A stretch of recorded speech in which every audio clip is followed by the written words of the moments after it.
That's the part that freaks me out.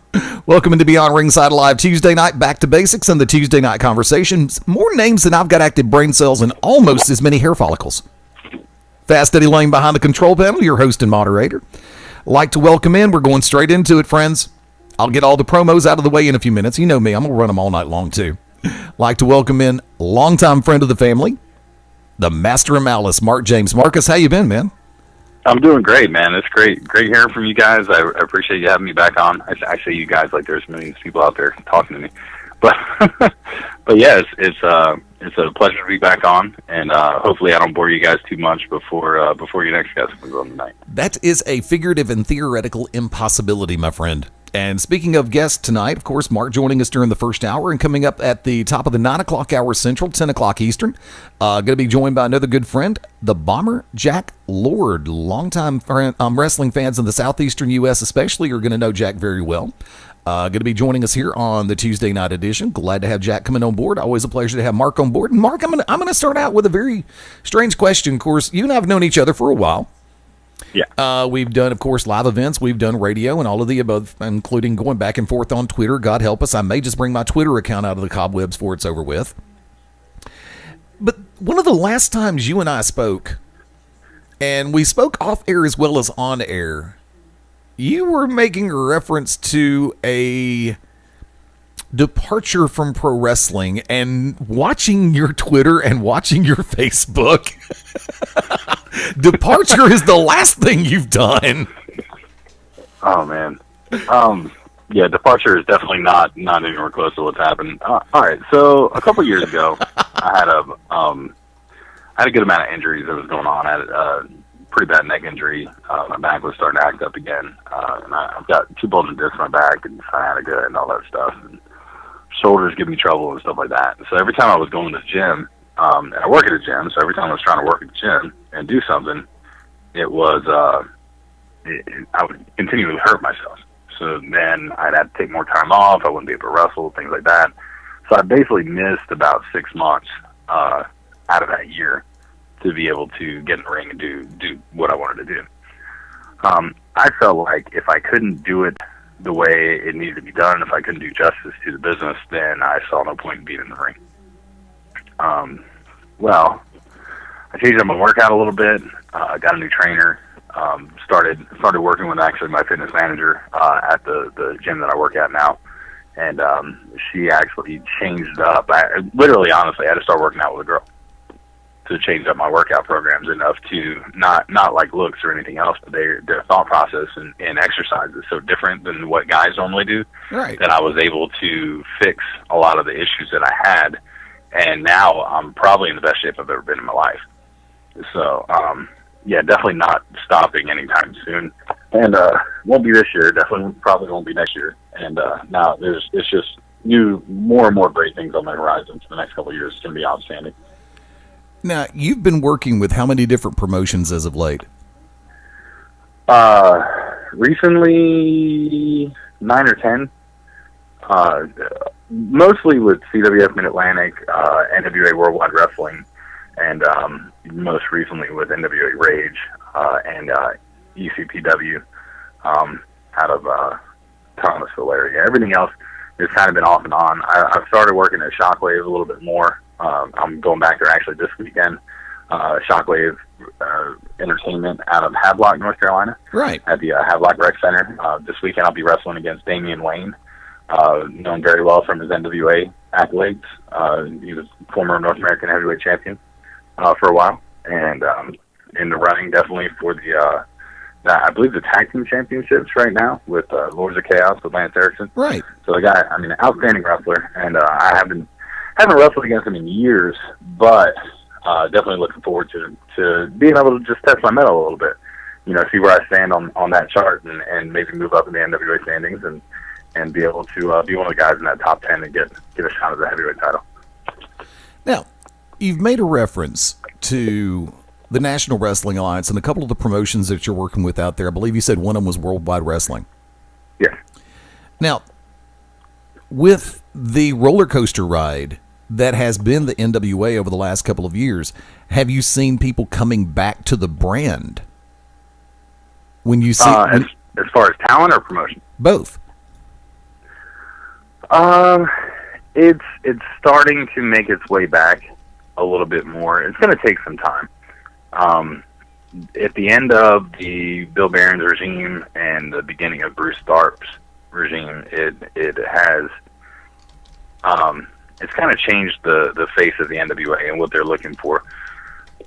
I don't know. They've lost all the West Coast. Pretty much everything on the west of the Mississippi is gone, besides what they have in Texas. And obviously, they have a lot of stuff in Texas. Oh yeah, that's where Bruce is out of NWA Houston and what is it, SAW or something like that. Right. Down there. I mean, there's a lot of different organizations down there. Yeah, SAW and it's actually in Tennessee, and then Smoky Mountain in Tennessee. Then we have CIW out of Ohio and Michigan. I believe NWA Dog is still up there in Jersey. Dangerous in general, and yeah. Yeah, and then Worldwide, and most recently NWA Rage just ran their first very successful show out of Williamson, North Carolina. So, and that was a lot of fun. But I mean, the promotion itself is going to take some time, and the NWA is going to take some time. And for those that don't know, actually, New Japan Pro Wrestling has joined the NWA a few months back. So we got a lot going on with Japan. There's a lot of opportunities there to be able to go over to Japan, especially the guys that are higher echelon up in the company. And I'm hearing rumors of national television. I'm hearing rumors of just getting back on track to where they were, basically. Now, in addition to those, you make a reference, of course, to CWF Mid-Atlantic. Good friend of ours, a good mutual friend, Brad Stutz, and everybody up there. CWF has been on positive strides all the way across the board for a while now.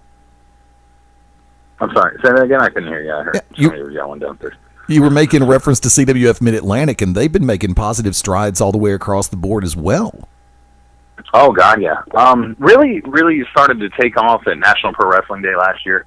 They sent up Eric Royal, Trevor Lee, Chiva Kid, and who was the fourth one that went up? Oh, Rick Converse. Rick Converse was there. God, how can I forget Rick? Jeez. But it's sparked off careers, man. Chiva Kid, now known as Andrew Everett, through anyone that's watched television recently. Ring of Honor. Right. He saw his debut on Ring of Honor last week in the Top Prospects tournament.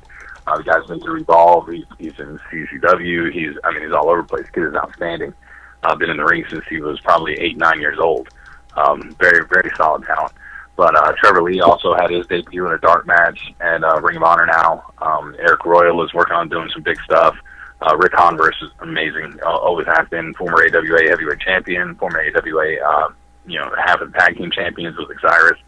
And just a lot of talent coming out of that place. And I'm telling you right now, if you're worried about these guys possibly even going somewhere else, they're stocked full of talent. There's so many guys that are just starting out, that are in their first year, that are just outstanding. Chris Lee, for one, the former RGL champion. Chet Sterling, the current RGL champion down there. Manny Garcia, who's probably not going to be there long.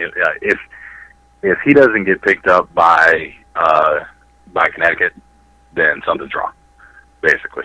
Nobody knows what in the world they're looking for. This kid has every single tool that you possibly need, and just needs a little more refinement and to work more WWE style.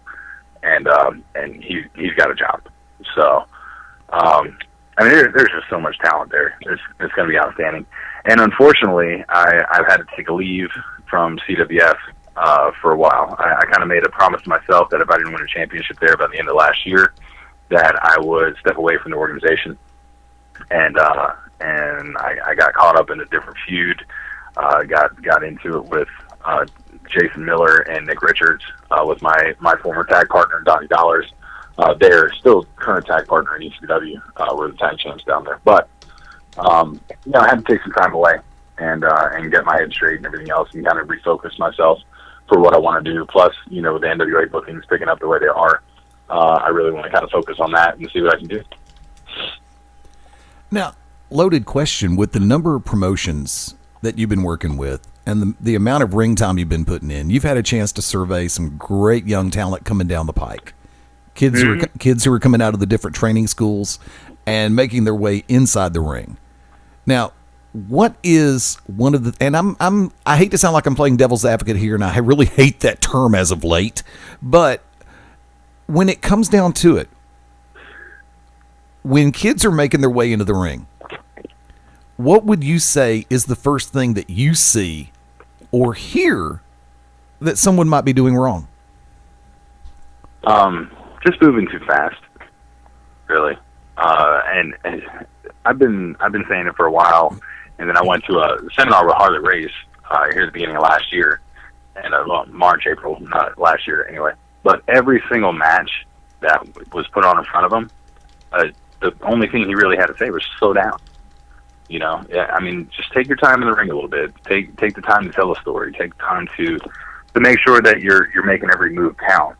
And if you can do that, then you're going to go far. You know, obviously you need athletic ability, you need psychology, you need the ability to actually entertain a crowd and hold them in the palm of your hands. But if you're going 5 million miles an hour and you blow one spot, you're screwed, really, for the rest of the match. You know. But if you take your time a little bit and you happen to blow a spot, you can cover it. You can recover quickly. Everything goes back to where it was supposed to be. You're good to go. You got to get 2 guys in there that can think. You guys are talking to you know, making sure everything's going right. And it's kind of blowing kayfabe a little bit. But, you know, in the grand scheme of things, it's a business. You're in there to make yourselves look good, you know, and hopefully win, you know, some championships, make some money in the process at some point. But if you're going too fast, you're shortening your career. You're going to hurt yourself. Nobody's going to really care about where you're going in the long run. You know what I'm saying? Because they just see you as a guy that's a spot monkey that blows stuff. Now, from the time that you and I really first started talking, one of the things that you and I have always shared in common is a respect for the sport, the world, and the business of professional wrestling. I'll tell you about the drinking game off air. That got started by Wick and Company. Okay. Now, I'll tell you now real quick. Since one of the phrases that I've been using ever so prevalently over the years, and you know this for fact, is I will make a reference to the business of pro wrestling. Mm-hmm. So there was one night in particular on another show where the Wicked Nemesis and Company decided, you know something, we're going to make this the official drinking game. Anytime Fast Eddie Layne says the business of pro wrestling, drink. It can be alcohol, it can be non-alcoholic, take your pick. It's like in my case, I've got a 16-ounce plastic bottle with a red label and a white swoosh on it. That's what I'm drinking tonight. And no, there's no Bacardi in there either. Go figure. Bacardi I'll give the plug to. Coke I won't. But the one thing that we've always shared is a respect for professional wrestling. Do you see that same respect that you have and that I have in some of the kids that are coming up nowadays? Some, but not all. I mean, it really depends on where you go to. I gotta say, like, out of training school-wise, the kids that they have coming up, there's a great respect out of the kids at CWS Mid-Atlantic. There are a lot of guys that come in there. Now, I'm not saying they keep that for a long time. Their egos get in the way a little bit sometimes. So some of them know they're pretty talented. But there's others that are just, they're smart, they're humble, they really know what's going to happen, you know, and what they need to do. Manny Garcia, I can't talk well enough about this kid, honestly. If you haven't checked him out or if you hadn't seen him, you know, I'm putting him over left and right for a reason. So find something online about him. His promos are entertaining. Guy's got a great character. He's got a great gimmick. He's fun in the ring. He's entertaining in the ring. Doesn't do too much, but he does enough, you know, and he's very, very respectful. So, I mean, as long as you have that, he's willing to listen to anyone, definitely veterans. I mean, he really wants to learn and get better. Guys like that are a dime a dozen nowadays, honestly. I'd love to find 1 million of them. The problem is, more often than not, you got a kid that can do a moonsault and thinks he's the next coming of, you know, Jesus Christ in the ring, basically. And, you know, they're a lot of fun, though, because I get to kind of beat them up a little bit and get them to calm down. So it makes my job a little more entertaining. No, I mean, that's the fun part of it because, yeah, I think we've all been through that at least once in our early days, especially. Yeah, because, you've got everything so prevalent on Monday, Thursday, and Friday nights, and not to mention Ring of Honor in certain television markets, courtesy of the St. Clair Broadcast Group. And kids will go in, I'll see it, and I see it personally sometimes, where you'll get somebody in there and they'll be like 4 or 5 sessions deep, whether it be 1 hour at a time or 2, 3 hours at a time. And they're thinking, give me another month and I'll be on ROH, or give me another month and I'll be in Florida. And just, you're right. Sometimes slow down. Mm-hmm. Because, go ahead. Well, I mean, you got to take your time. Now, Florida, if you're not sending stuff there every month, if you really want to make it in this business, here's the 3 things you need to do. Let's put it this way. Screw all the rest of this crap. You want to get down to the basics, you want to learn how to make money, this is the 3 things that you need to do. Okay, first off, you need to find a good training school that is accredited, that has someone that knows how to make money. Okay? Jim Bob Joe that wrestled independents for 30 years and never made a damn dime in this business outside of, Catawba County, whatever, ain't going to teach you shit. Excuse the language. Sorry. Forgot about the thing. But he's not going to teach you anything, plain and simple. But a guy like, and to put him over, a guy like George South, who's here in North Carolina, is going to be able to teach you how to draw money. You know why? Because George drew money. Not a lot of money. He's a jobber, but he made enough, and he was good enough that everybody wanted to work with him back in the day. And that's what you want to learn, okay? Now, I'll tell you what, going through George South camp, you're going to learn how to take a hip toss. You're going to learn how to do body slam. You're going to learn psychology. That's about it. If you want to do a lot more, you might want to go somewhere else. But you get the basics down before you move on, okay? So that's number 1. Find a training school with an accredited trainer that's actually going to get in the ring with you and teach you how to do this stuff. Not an accredited trainer that has a buddy that works for him that's actually training you. Okay? So keep that in mind. There is a difference. Speaking of which, Harley Race has an excellent school also out in the Midwest if you guys are interested. And his head trainer there is outstanding as well. Jason Race used to be Jason Jones. Now he's Jason Race or something like that. Okay. I think it is. Outstanding kid. Really knows his stuff. But anyway, number 2, all right, if you really want to take this seriously, get in the damn gym. Go work out every day. Doesn't matter. There's no excuses. You need to be in there. You need to do your cardio 3-4 days a week. You need to be doing resistance programs 3-4 days a week. You need to make sure all your body is where it's supposed to be. You need to eat right. You need to do your stuff. Okay? On top of that, you need to be in the ring 3-4 days a week, or as much as possible. 1 day a week is not going to cut it. If you think you're going to make it to the WWE where you're getting in the ring once a week, you're freaking wrong. Plain and simple. Not going to happen. Okay? Unless you're just jacked up, 6'8", 350 pounds, looking like friggin' John Cena. Not going to happen. Okay? So, those are the top ones, right? So get in the gym, find an accredited trainer. You got to follow me? Good. Okay. Third thing that you need to do, send them your info. You can actually go onto the WWE website and make yourself a recruiting page nowadays. I don't know how many people actually know that, but you can. And on that page, you can upload your YouTube. You can upload your Twitter. You can upload your Facebook. You can do whatever you need to be able to get seen by the people in the WWE. They also have people that are looking through YouTube. So if you have a bunch of crappy matches on YouTube, take them down. They don't want to see that. You never know what's going to hurt you when it comes down to this business. So watch what you say on Facebook. Watch what you say on Twitter. If you can't watch what you say and you can't hold your tongue, then don't friggin' have it. Delete it. Get rid of it. You don't need the drama. You don't need to be on Monday nights. You don't need talking junk about the product and everything else and how you could do it so much better because they don't care because you can't. Especially right now and all that stuff. So those are the three major things for me is, make yourself known, make yourself visible, get in the gym, make sure you're actually working out, doing your stuff, and find an accredited trainer for those that are just starting out. That make sense? All that go about right? Use the phrase, get it, got it, good. Yeah, it makes perfect sense. Yeah, and you bring up social media, and this is something that has been a pet peeve of mine. Now, for those who know me, and you're normally pretty good about it too.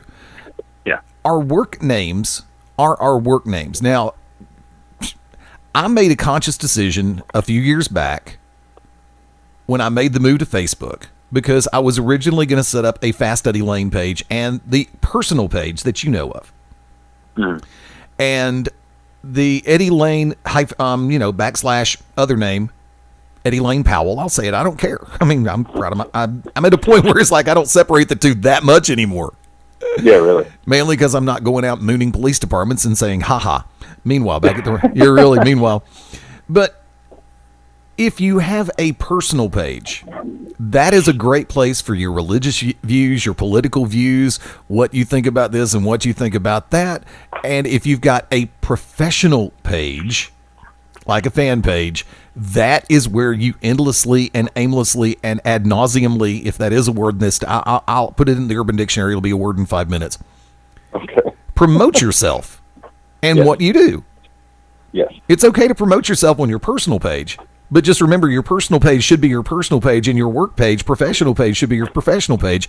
And I can't count the number of people, whether they be in wrestling, mixed martial arts, in professional sports, amateur sports, that will use a promotion page for all the other gobbledygook. Yeah, I mean, I do it. I'm not going to lie. I've gotten to the point that I just said screw it because I just don't care.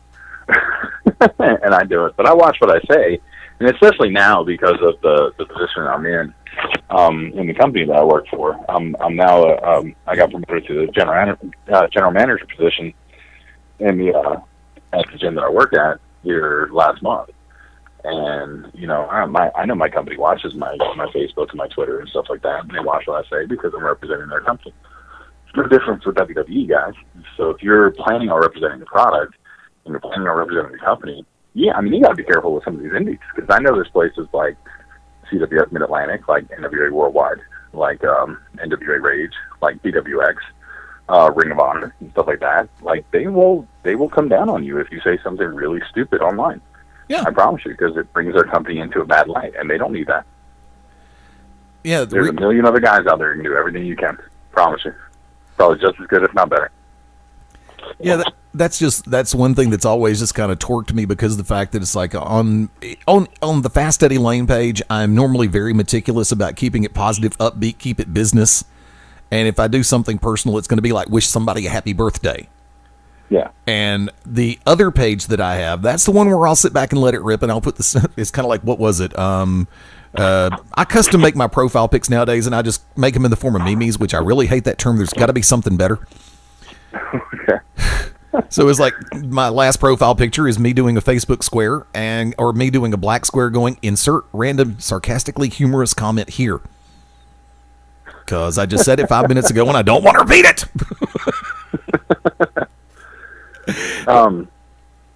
Yeah, it kills me watching through this stuff, and not to make this a gripe session or something like that, but no. And I do it from time to time. I'll make a smart ass comment about something and that's one of the words I can say that. Yes. Right? Held that ass. He remembered. All right. Sorry about the first one. I apologize. Don't worry about it, dude. Everything's cool. Yeah. All right. But anyway, I don't mind being a smart ass online every once in a while if I see something that's just funny to me. But again, I'm not trying to get picked up. Trust me. If you want to take anybody's advice on how not to get booked somewhere, listen to me. I promise you, I can ruin a booking and a paycheck in a heartbeat. Okay, I know how to screw it up.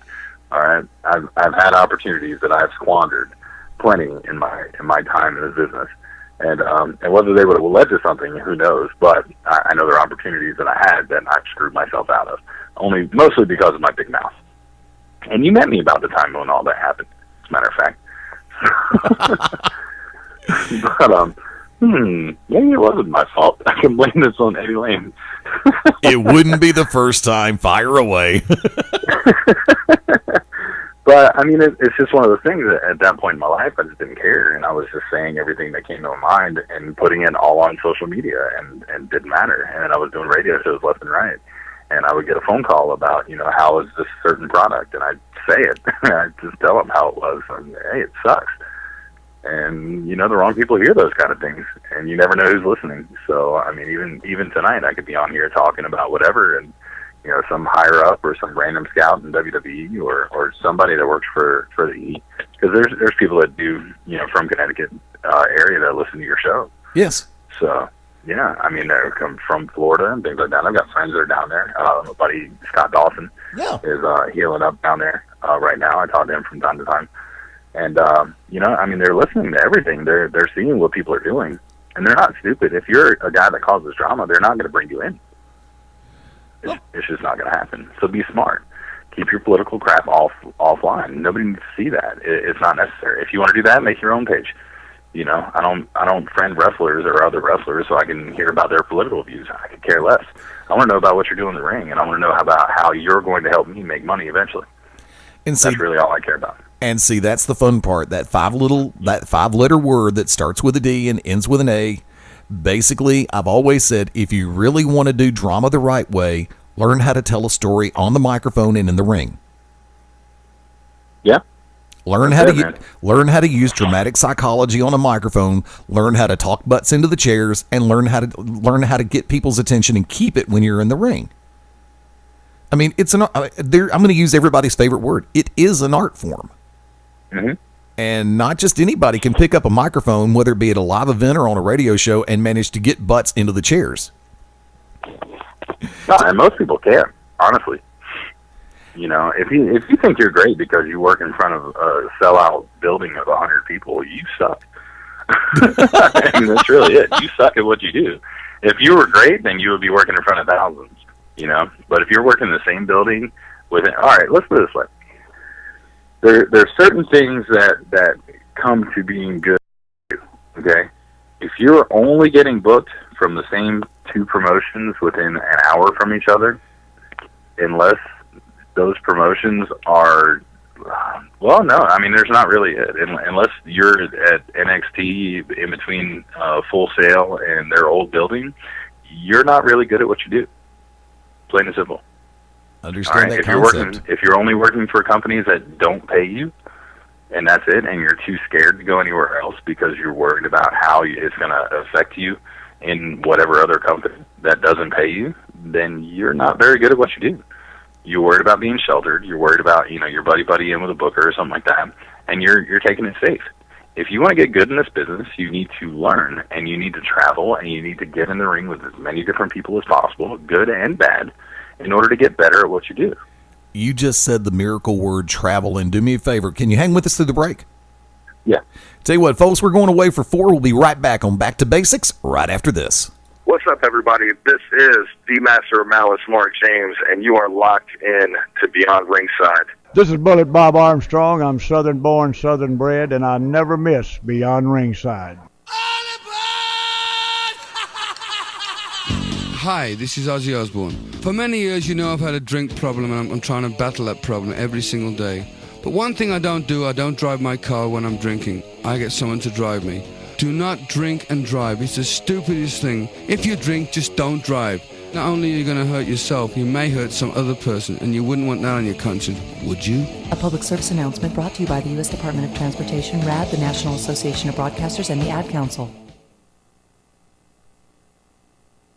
This is Dale the Demon Torborg, and you're locked in to Beyond Ringside.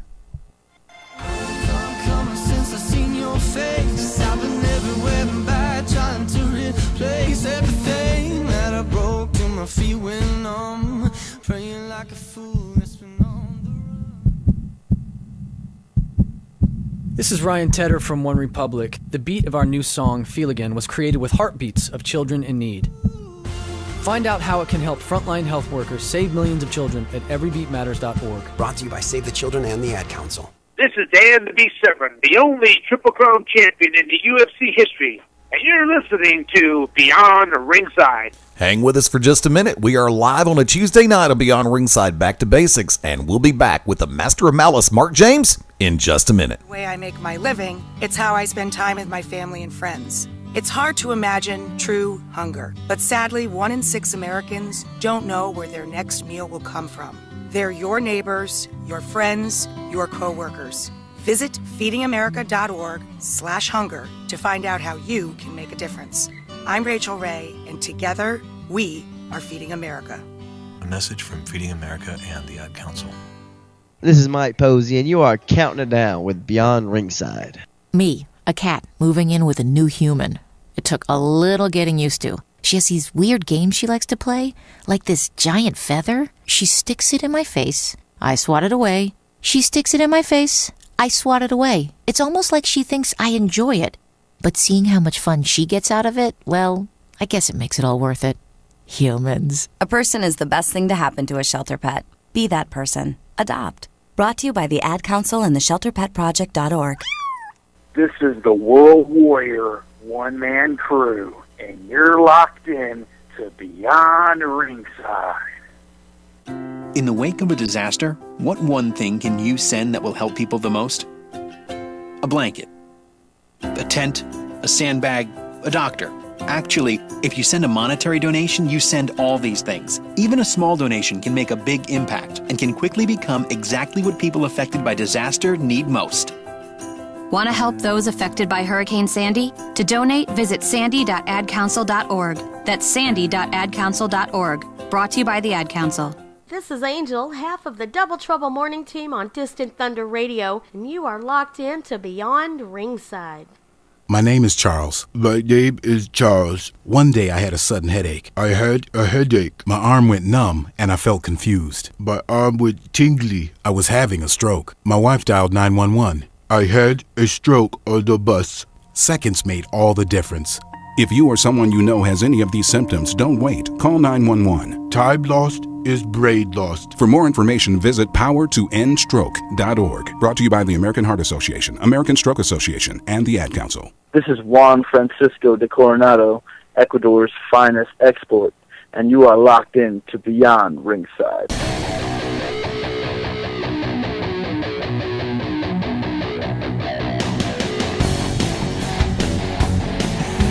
.24 before the top of the hour on this Tuesday night. I don't know about you, but damn, it got cold out there real quick. I can say damn. It's snowing up here. Hell damn ass. Tuesday night, back to basics. Fast Eddie Layne behind the control panel. Going to be welcoming in the bomber, Jack Lord, in about 25 minutes from right now. Been looking forward to this conversation for quite a while. I'd like to welcome back in good friend of the family, the master of Malice, Mark James. What's up, guys? Back to bore you for another half hour. Nah, you're cool, dude. Before we get into it, a couple of things I want to make a reference to. Of course, tomorrow night on the Beyond Ringside Radio Network, the To Be Determined show returns live, 10 p.m. Eastern, 9 p.m. Central. That'd be 7 Pacific.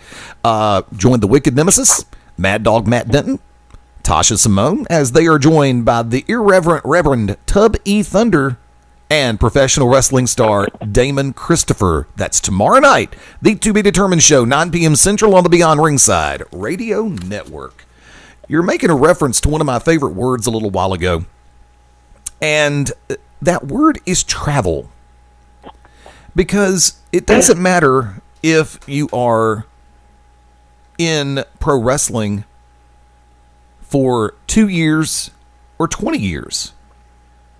There's a phrase, familiarity breeds contempt. And we have a lot of us have a bad habit of becoming comfortable in a certain promotion or geographic region. And one thing that I have always said, if you really want to test yourself, if you really want to learn more about yourself as well as pro wrestling, you have to get out of your comfort zone, geographically speaking. You have to find a way to impress another booker to the point where you can actually get on another show outside your comfort zone. Work somebody you've never worked before. Learn different styles. And the only way that you can genuinely do that is travel, right, Mark? Oh, yeah, definitely. I mean, you're not going to find the same crowd anywhere.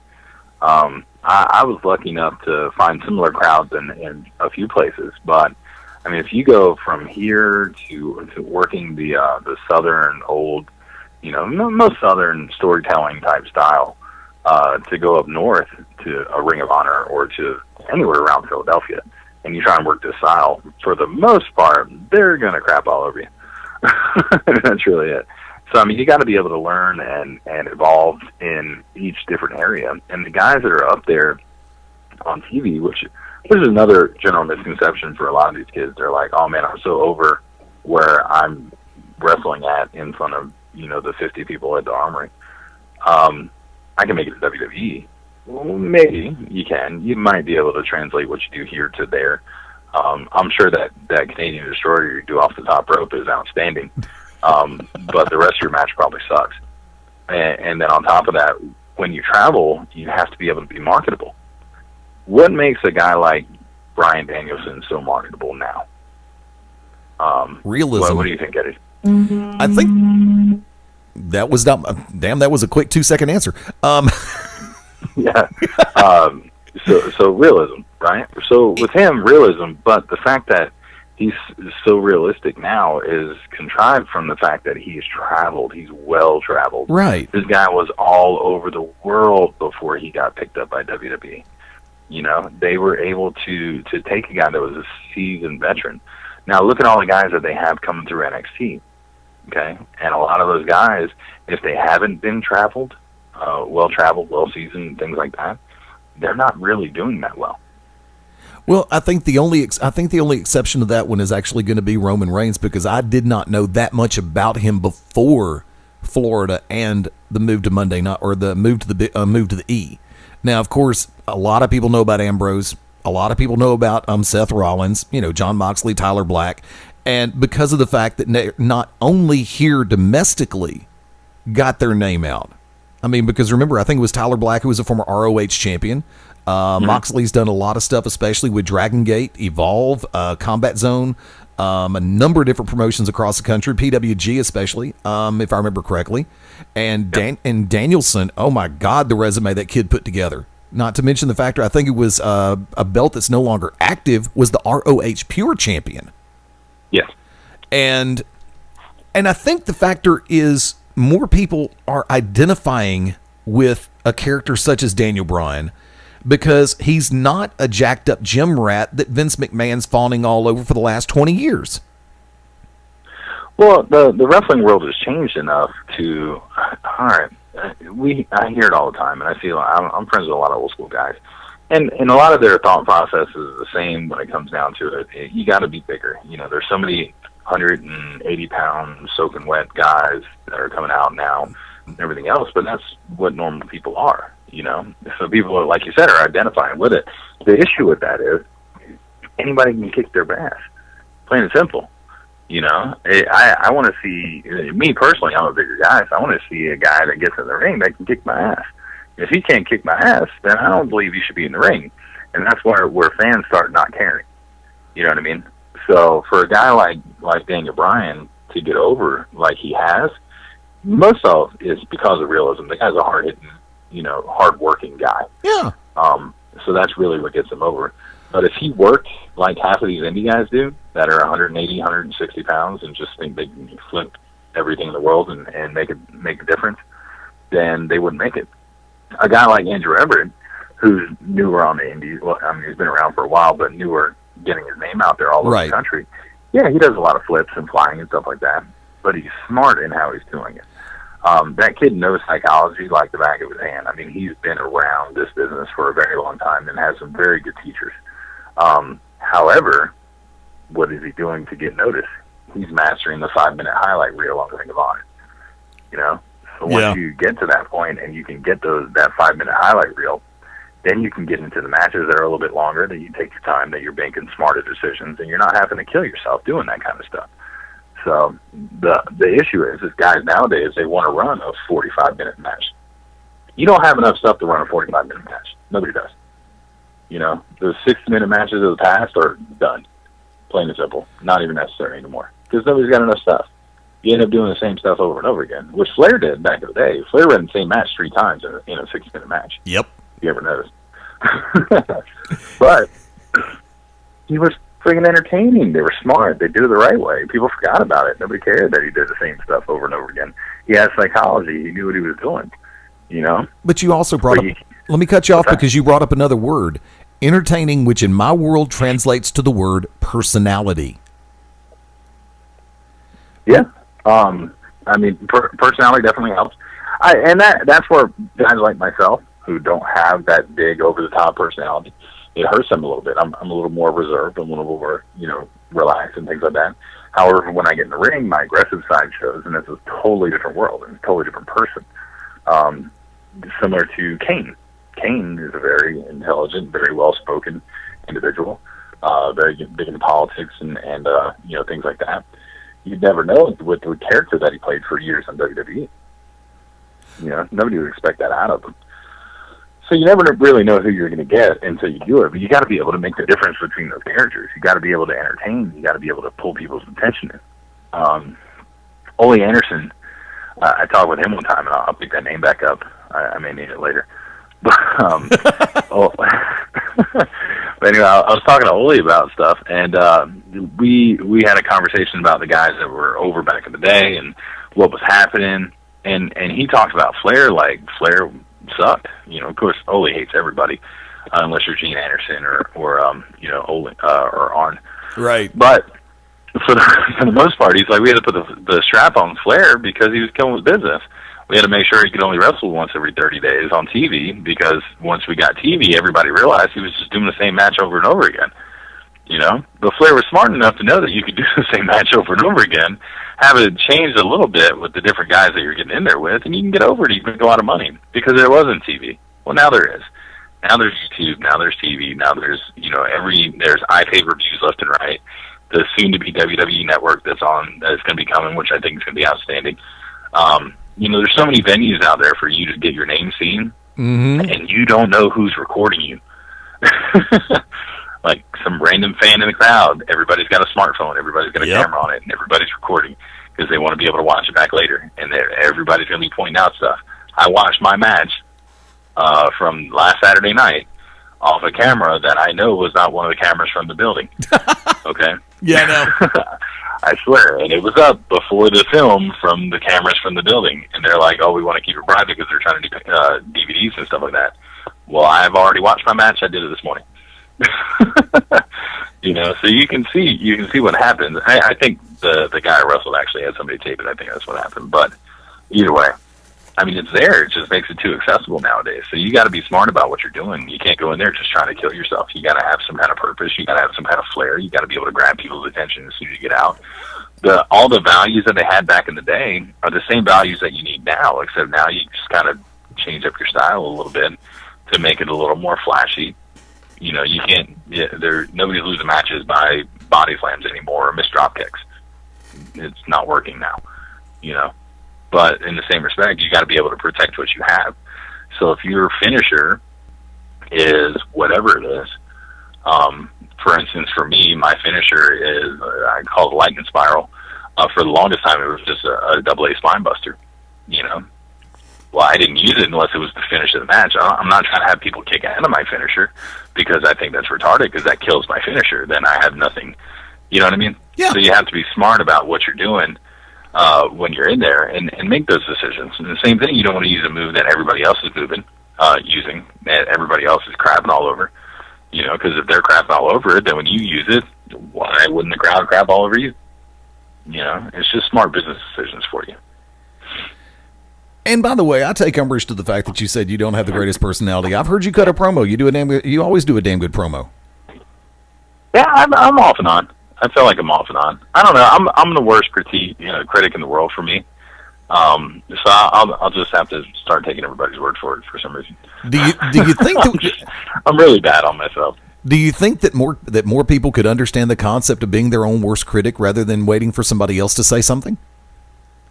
I think it would be a good thing, and I think a lot of people think they are when they're really not. They don't really criticize themselves very much. I feel like if you're your worst critic, the things that you say to yourself should be things that other people can say to you that would offend you, basically. So when I look at my match and I see the issues that I had, and as good as I thought my match was Saturday, I saw a lot of problems. You know what I mean? So when I'm looking back into it, if I were to show the match to you and you said it to me, would it offend me? Normally, if I were an arrogant prick, would it offend me that you said these things? Would I think that I was the right, in the right no matter what? And I know that that's the case, and that's the case. I know I'm a very good critic of myself in there. Now, a lot of people tell me I'm too harsh on myself, but who the hell knows? I mean, who else is going to be? Everybody else, when you go in the back, and you see this, I'm sure. Yeah. You go in and you find a bunch of names that are in there, and they're there, and they're watching the shows and everything else, and they're watching the match, or they maybe half-ass watching the match or something like that, and then you come back and you ask them, hey, what'd you think? And they're like, oh, it was good, yeah, it was good. And that's it. That doesn't help me, man. I'm looking for critiques here. I know my match wasn't good, or it wasn't where it should be. Help me. You know how to make money. Help me do it. And a lot of times it's either they don't think you're going to listen, or they think your match really sucked and they just don't want to talk to you about it. I mean, plain and simple. So they'll keep it themselves. It's hard to find a guy that's really willing to sit down and talk to you about it. And guys like that are few and far between, but guys like that are, Manny Fernandez, who's done it for me plenty of times, Ricky Morton, Bobby Eaton, guys like that have been around, that know what's going on. And if you show promise and you show actual concern and sincerity, then they're willing to go over with you and help you out. Otherwise, go screw yourself. Yeah, because, doing what I do right now, whether it be in the two companies with which I work on a regular basis, whether I'm acting as an authority figure or whether I'm acting as the ring announcer or a commentator, I'll go back, and you should have seen one of the last shows I did. You know me, when I feel like I'm off, I admit the fact that I'm off. And I will go back, and it's like if I make a mistake, I won't wait till the next morning. I'll just go ahead and cuss myself right then and there. It's like, you dumb son of a blank. How do you make it's like if I forget to turn on the mic, if I pick up the microphone and swear that I flipped the switch to turn it on, and I get ready to say something and nothing comes out, guess what, dumbass? You didn't make sure to turn it on. Or I didn't unmute the board. It's like, yeah, my two coworkers up on stage a couple of nights ago saw me cuss myself for about 5 minutes because I made an amateur mistake twice. It's like, why are you being so hard on yourself? It's like, because it was an amateur mistake that I should have never made once, much less twice. And they're both like, oh, okay. And getting mad is going to help you help you not make the mistake? I said, no, getting mad is going to help me wake up to where I don't make it again. So, of course, I made it one more time. Good job. Thank you. At least you're consistent, so that's good. Yeah, consistently a dumbass is what I call myself. There you go. Thank you. Red Foreman from That 70s Show. I cannot say the word dumbass without thinking about that one character on television. Either that or Walter from Jeff Dunham. Going at 9 minutes before the top of the hour, Fast Eddie Layne being joined by the master of Malice, Mark James, on this Tuesday night Back to Basics conversation. Once again, going to be joined in just a few minutes by professional wrestling star. Longtime fans in the southeastern U.S. are going to know the name, the Bomber Jack Lord, joining us right here on BR Back to Basics. Tell me about the show that's coming. Now, I've got a lot of the information coming up. You made a reference to Shockwave this coming Saturday night. It's going to be in Havelock, North Carolina at the Havelock Rec Center. Folks, real quick, tickets, you still have time to get advance tickets for this show. $8 for adults, $5 for kids. Now, at the door, it's going to be $10 for adults and $7 for kids. 5 and under, get in free. And we're talking about chronological age, not IQ, right, Mark? Yeah. Yeah. There you go. One of the matches taking place that evening, one half of the Lords of Chaos, the LOK, in the house at Shockwave. Lance Erickson taking on Fabulous Frankie. Can you tell me a little bit about this match? Yeah, I think basically it's kind of one of those things that Frankie's trying to make a name for himself, and he is. I got to admit, I'm kind of new to the organization. I've been there one time. I wrestled their heavyweight champion here last month, and he broke my jaw. So there's nice still a little newness when it comes down to it. But Frankie's trying to make a name for himself, and he's taking out one of the biggest guys out there to do it. Lance Erickson is a very, very large individual, very talented wrestler when he gets in there. He's a brawler. He's going to go down there. He's probably going to beat up Frankie a little bit. But I think it's one of those things that Frankie needs to do this to earn some respect. And, he's really trying to make something for himself in this business. He wants to go a little further. He's been in a big feud with one of his former tag partners of Luscious Lance for a long time. And I think they're kind of ending that, and he's trying to do something a little bit different to make it up.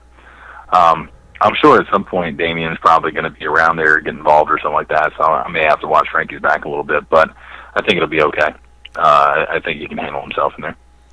And speaking of Damian, talking about the other half of the Lords of Chaos, Damian Wayne, going one-on-one with you. Yeah. That's a match I've been really looking forward to. We've been trying to, I've been kind of looking after him for years now. And, it's been so close to me and him getting to wrestle each other, and then something would happen, and he'd big time me or something like that and kind of get away from it. So he's stuck now. It's all or nothing. And me and him are going to have to go at it, and he's going to have to prove to me that he deserves every bit of the spot that he has at NWA. I know he's a talented wrestler. I know he's a hard-hitting guy, and I'm sure my chest is going to look like chopped meat at the end of the night. But I can promise you he's going to be looking just as bad. So we're going to go in there and beat the crap out of each other. You want to see a good hard-hitting match? That's the one you want to watch. I promise you. There's not going to be flashy. There's not going to be a lot of pretty stuff in there. We're just going to go in there and beat the crap out of each other. And at the end, the best man's going to win, and that man's going to be me. Let me ask you about some of the other Take 63. I've never asked this question before in my life. What else have you got coming up on the horizon? Biggest thing and next thing actually I've got is this Friday night. Well, not this Friday. Next Friday night actually is Positive Outreach Wrestling. See, you threw it over to me, man. But POW, Positive Outreach Wrestling, is out of Lumberton, North Carolina, at the Steel Factory down there. A lot of great guys are putting that together. We're trying to make something happen, and I'm actually tagging with my brand new and soon to take over the tag team wrestling scene, Jimmy Parker. Jimmy's been around. He's a second generation wrestler. His father, Les Parker, has been in this business for 25 some odd years. Jimmy is outstanding, and if you look at legit, if it were a dark room and you could only see the silhouettes of him and I, you would not be able to tell us apart. So, yeah, we're a couple of big boys. We go in there, we beat people up, and we have a good time doing it. We're both very agile. We're both very, very strong, very well-versed in all the different styles of wrestling and keep up with pretty much anything. So if you think just because we're big don't mean we can't keep up with these little guys that can run around like crazy, we can, but we won't have to because we'll just knock you out. Hey, it comes down it's going to be fun. We are named the Brutes is the name of our tag team, and we are basically going to be taking over North Carolina when it comes down to tag team wrestling. Very nice. I know it's kind of a bold statement. There's a lot going on up here, but we're going to take over the state. We're going to move into South Carolina. We're going to work our way around and get something done. We're going to be facing Sean Cruz and Baron Bullard. And unfortunately for those guys, they're going to be our first victims. So, but along with us on that show is an outstanding card. We've got Ty Tyson, who people would know from Power Pro Wrestling back in the day. Ty's an outstanding talent, real big guy. He's starting to move around a little bit more.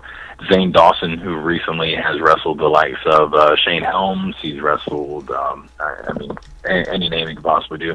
I think this week he is wrestling Adam Page from Ring of Honor fame. Right. Rising star out of Ring of Honor at CWF Mid-Atlantic. Zane is going to be fighting him. So that should be really good. I know, obviously, Scotty Matthews.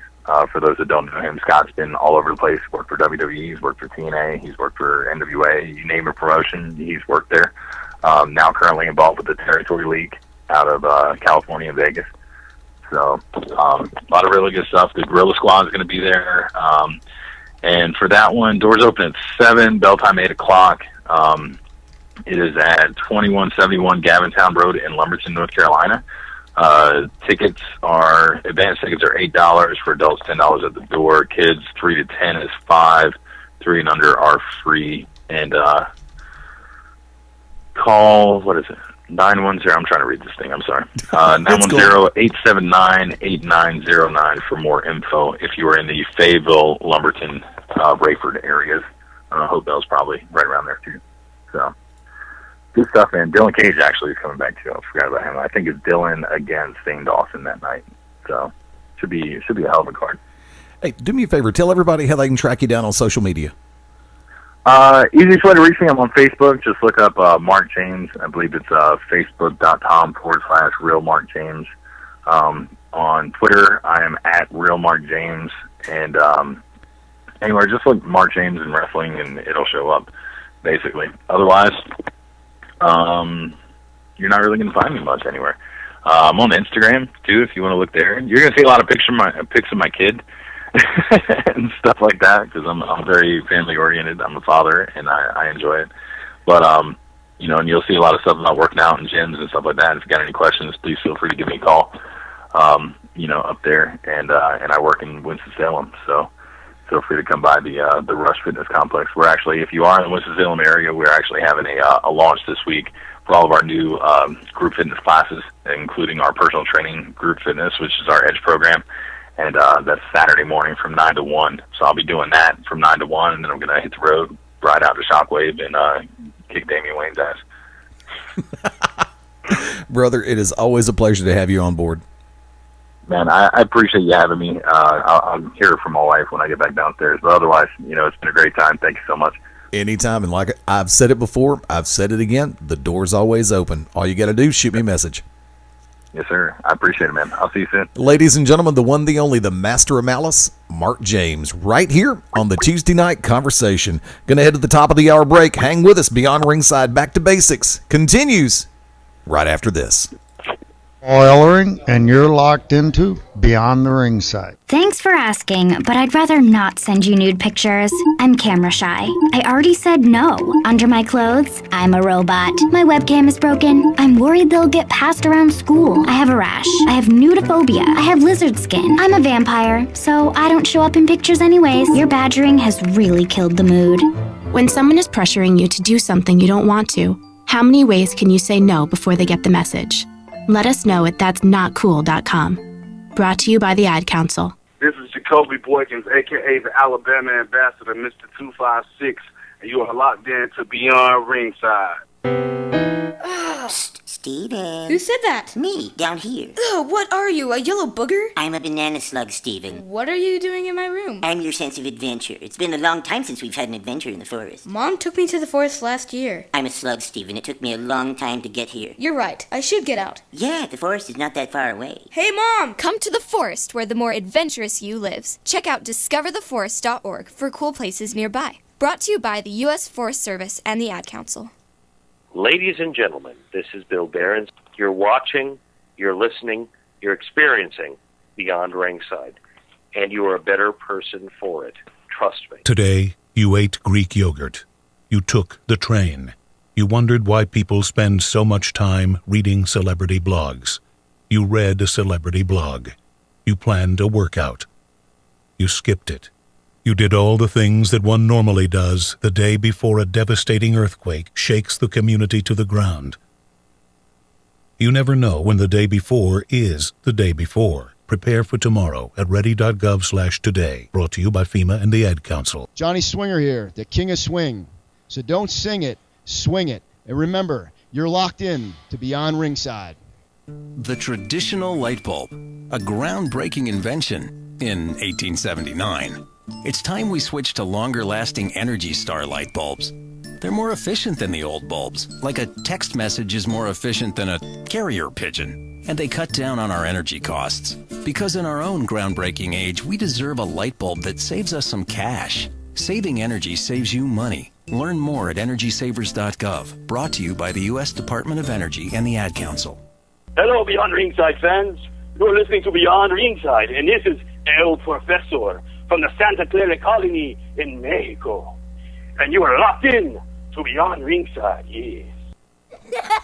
This moment of uncontrollable laughter was made possible by a 32-year-old man with little to no coordination attempting to execute a simple cartwheel. His name is Sergeant Warner, but young James, our laughing friend here, simply calls him Dad. The smallest moments can have the biggest impact on a child's life. Take time to be a dad today. Call 877-4DAD-411 or visit fatherhood.gov. Brought to you by the U.S. Department of Health and Human Services and the Ad Council. This is Mabo, the 19-time tater tot eating champion of Paraguay, and you're locked in to Beyond Ringside. Hi, this is Mark Anthony Farad, recording artist, actors, and athletes against drunk driving. Music is one of the most important things in my life, but nothing is more important than life itself. So choose a designated driver. Friends don't let friends drive drunk. How I long to hear you sing, public service message brought to you by the Ad Council, U.S. Department of Transportation, National Association of Broadcasters, and RAD.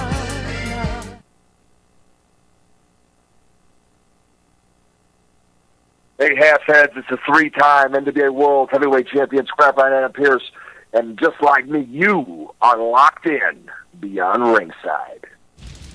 Wildfires burn millions of acres across the country each year. And each year, wildland firefighters battle to contain them, but they can't do it alone. For some communities, it's not a question of if wildfires strike, but when. Get fire adapted. Learn what you can do now to reduce wildfire damage later at fireadapted.org. A public service message brought to you by the U.S. Forest Service and the Ad Council. Learn more at fireadapted.org. This is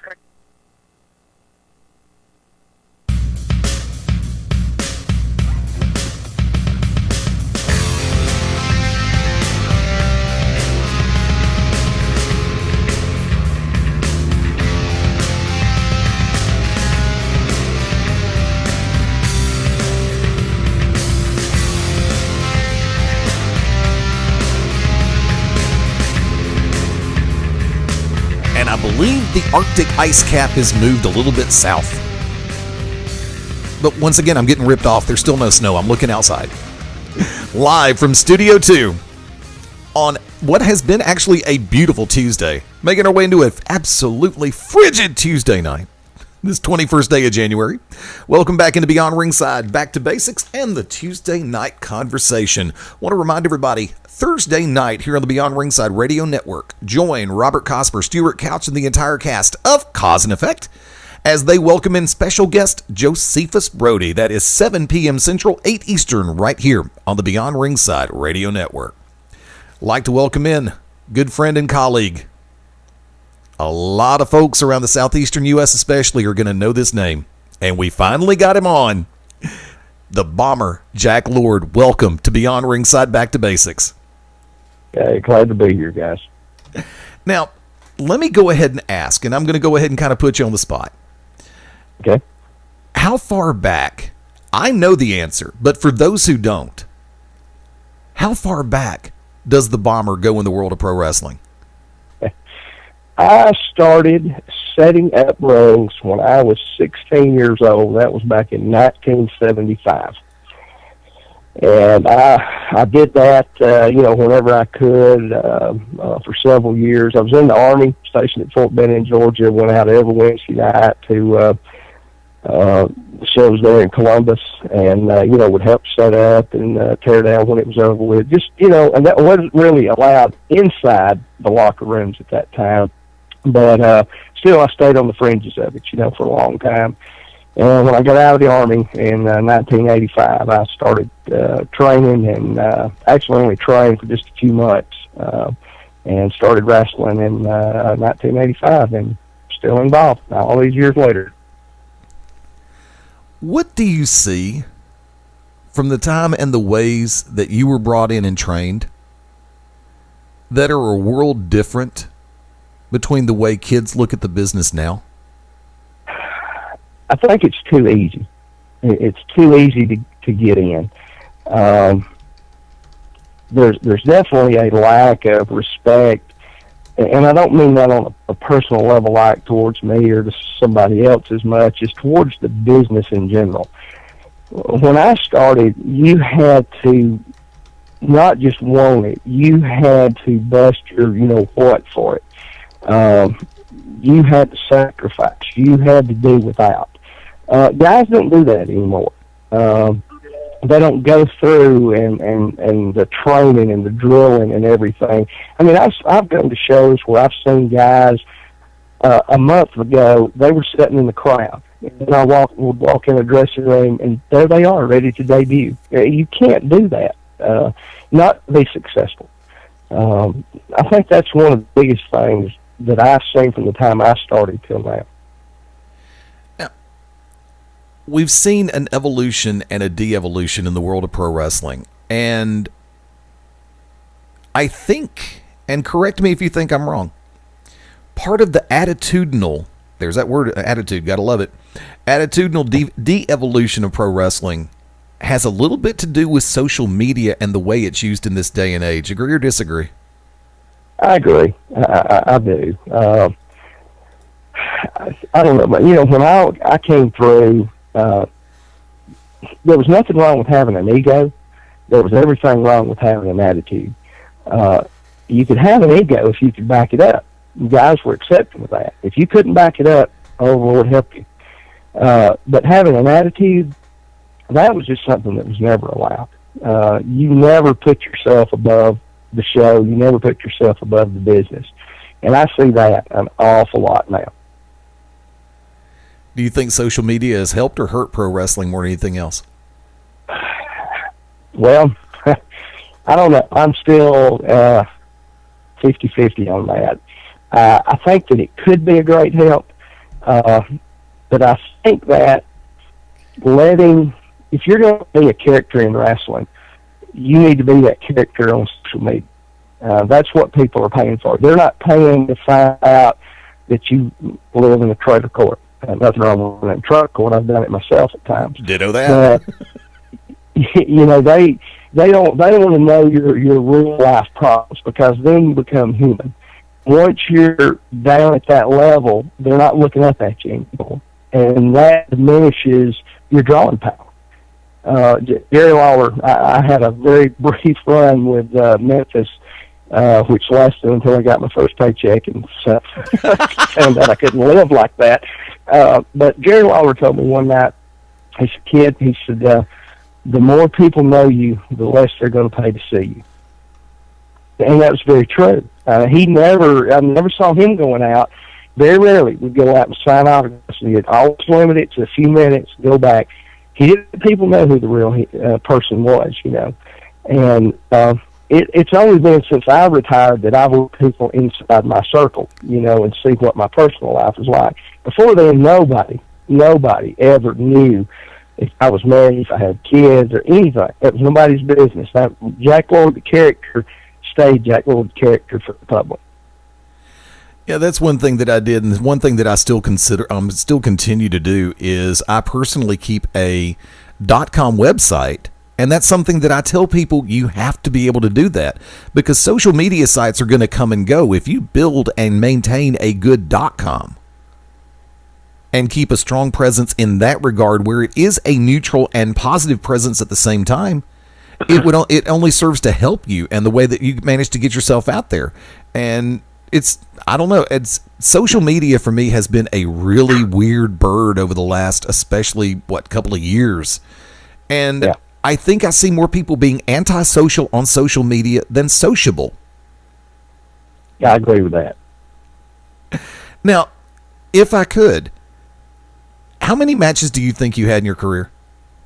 I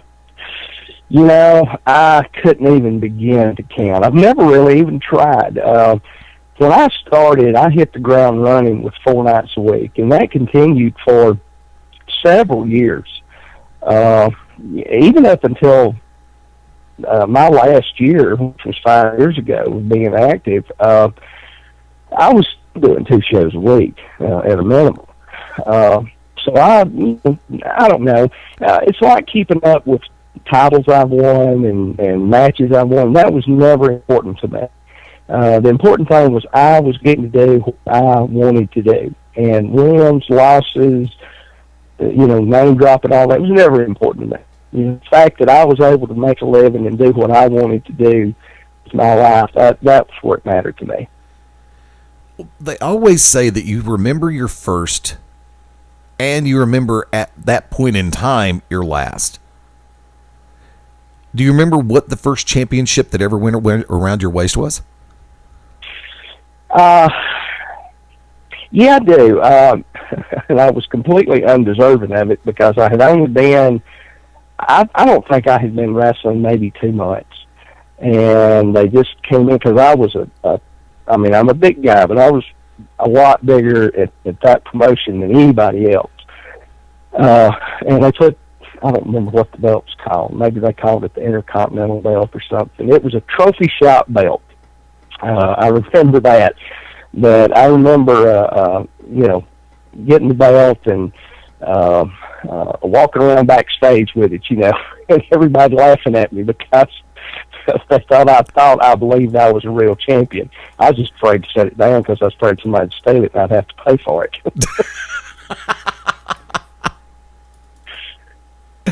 Now, with the different areas that you've been in and the different matches and styles of matches and different people that you've worked, one of my favorite questions in this day and age, and actually it's a double shot. Number one, at what point did you feel that you've made it? You had made it and arrived as a pro wrestler? Well,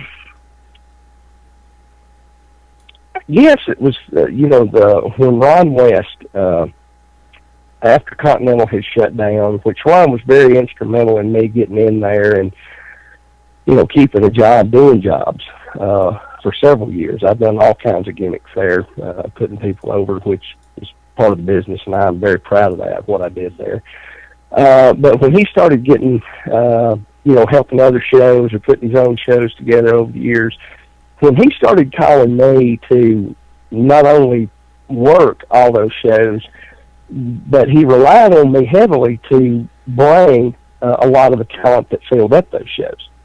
And I don't know, I guess probably in that time frame of when all that first started was when I kind of realized, hey, you're making an impact here.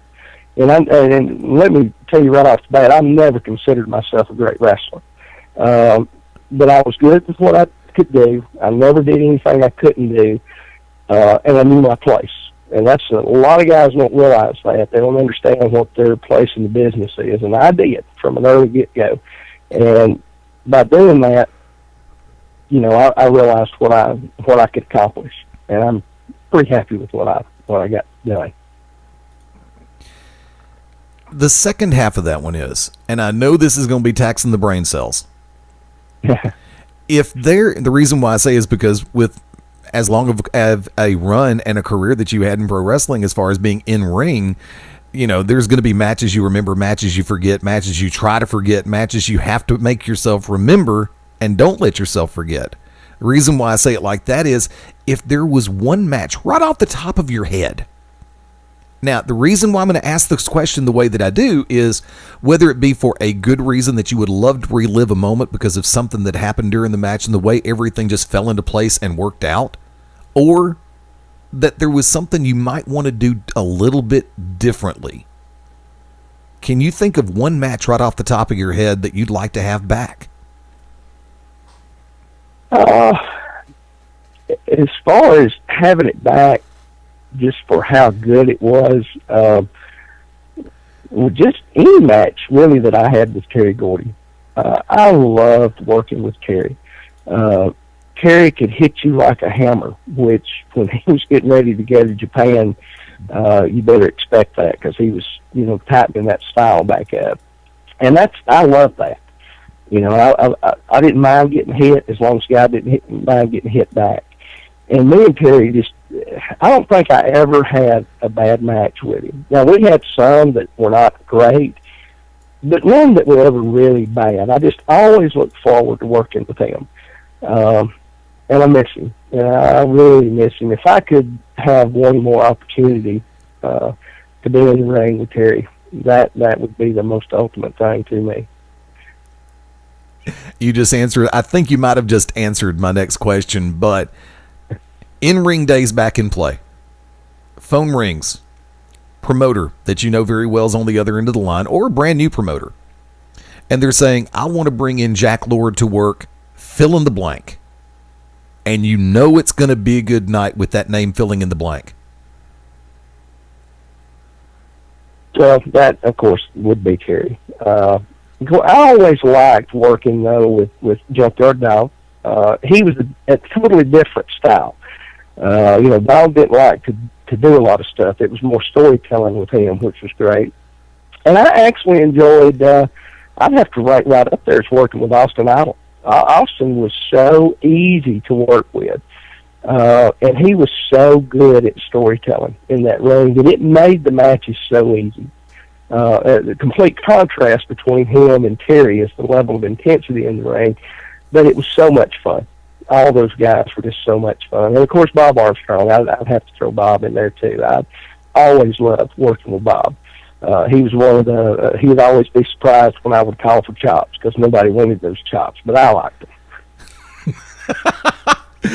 I've known somebody who had their pec popped with a Bob Armstrong chop.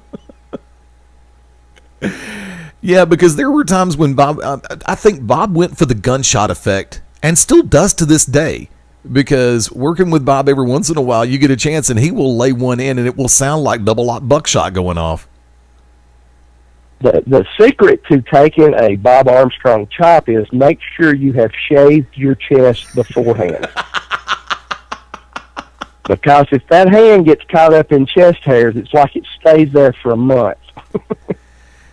Now, on a slightly different note, in our home state of Alabama, the way things have been going over the last little while, and you knew I'd have to bring this one up eventually. It's 3 letters, but I'm just going to go and use the full scale words.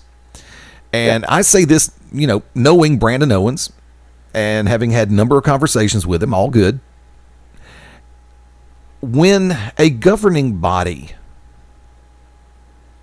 comes into play, such as a state commission, what is one of the first things that you hope will happen, and what's one of the first things that you dread will happen?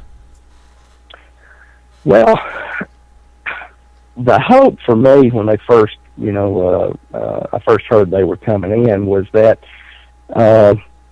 it would help clean our business up. Because quite frankly, there are just too many people who shouldn't be in it, and that's not just my opinion. A lot of guys who have, and women who have been in this business for a long time, we, talk a lot on social media and amongst ourselves, about the level, I guess you would say, of performers has greatly decreased in the last years. And, it was a hope that any requirements they had coming in might be enough to drive some of these folks back into the seats and buying tickets the way they should have remained to begin with. I hate that, if anybody has a dream that they can't fulfill that, but not everybody's meant to be president or walk on the moon. It's the same thing with wrestling. Just because you want it doesn't mean that that's what you need to be doing with your life if it takes away from what the business is. And the hope was, and still is, that the requirements set forth by the State Athletic Commission is going to help clean up a lot of that in a way. But also to help us as we go along, because they're still learning. They're kind of in their infancy and trying to figure out what they need to do. But to help improve the safety standards so that so many guys are not getting hurt. And I've seen it. We had a guy not that long ago, a few months back, that almost broke his neck in the ring. And it's just, I'm scared, that something bad's going to happen to some of these guys because they're not trained well. The guy that got hurt was. I've used him on several shows. Great guy. Not sure all the circumstances surrounding there, but still, if we can, with the help of the Athletic Commission, improve the safety standards and make sure that guys are trained before they get a certification, that's my hope. That's where I'm looking for the good part of what they're going to do. On the flip side, dealing with any government agency is a pain in the butt. And you really don't like it when the government's telling you what you can and cannot do. And those guys still don't understand really what wrestling is about. But on the other hand, in my conversations with them, they have been extremely receptive to everything I've had to say. I will say I have never worked with any political organization whatsoever that listens the way these guys do. They really want to learn. They really want to make things better. I don't feel like a lot of people are accusing them that it's just for the money. I really think they care. I was at the first meeting, and they're kind of lost as to what wrestling's really all about. A lot of them fully don't understand that yet. But they're coming around and they're trying to, and I commend them for that. Well, it was made public, and this is on and off the record, it was made public that the surmisal of the AAC governing pro wrestling was to save the existence of the agency. Mm-hmm. And you and I have seen when it was first the Alabama Boxing Commission, and the boxing scene in the state of Alabama primarily took place on hybrid shows. Because I'm sure you have seen, just like I've seen, shows that were both boxing and MMA take place around the area where boxing didn't really have a true spotlight venue. Mm-hmm. Well, one of the primary things was to try to help get the attention back on boxing, because that's why it was the Boxing Commission for a while. And then they decided to go ahead and move to the Athletic Commission and encompass mixed martial arts, because there wasn't the boxing revenue in the state that they were hoping would be.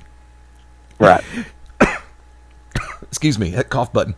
And then at one point, I think there were like 9 MMA promoters around the state. Right now, I think there are 3 active. Right. And then they decided, okay, this isn't working out. Guess what? WWE comes to Alabama, we'll start tapping pro wrestling.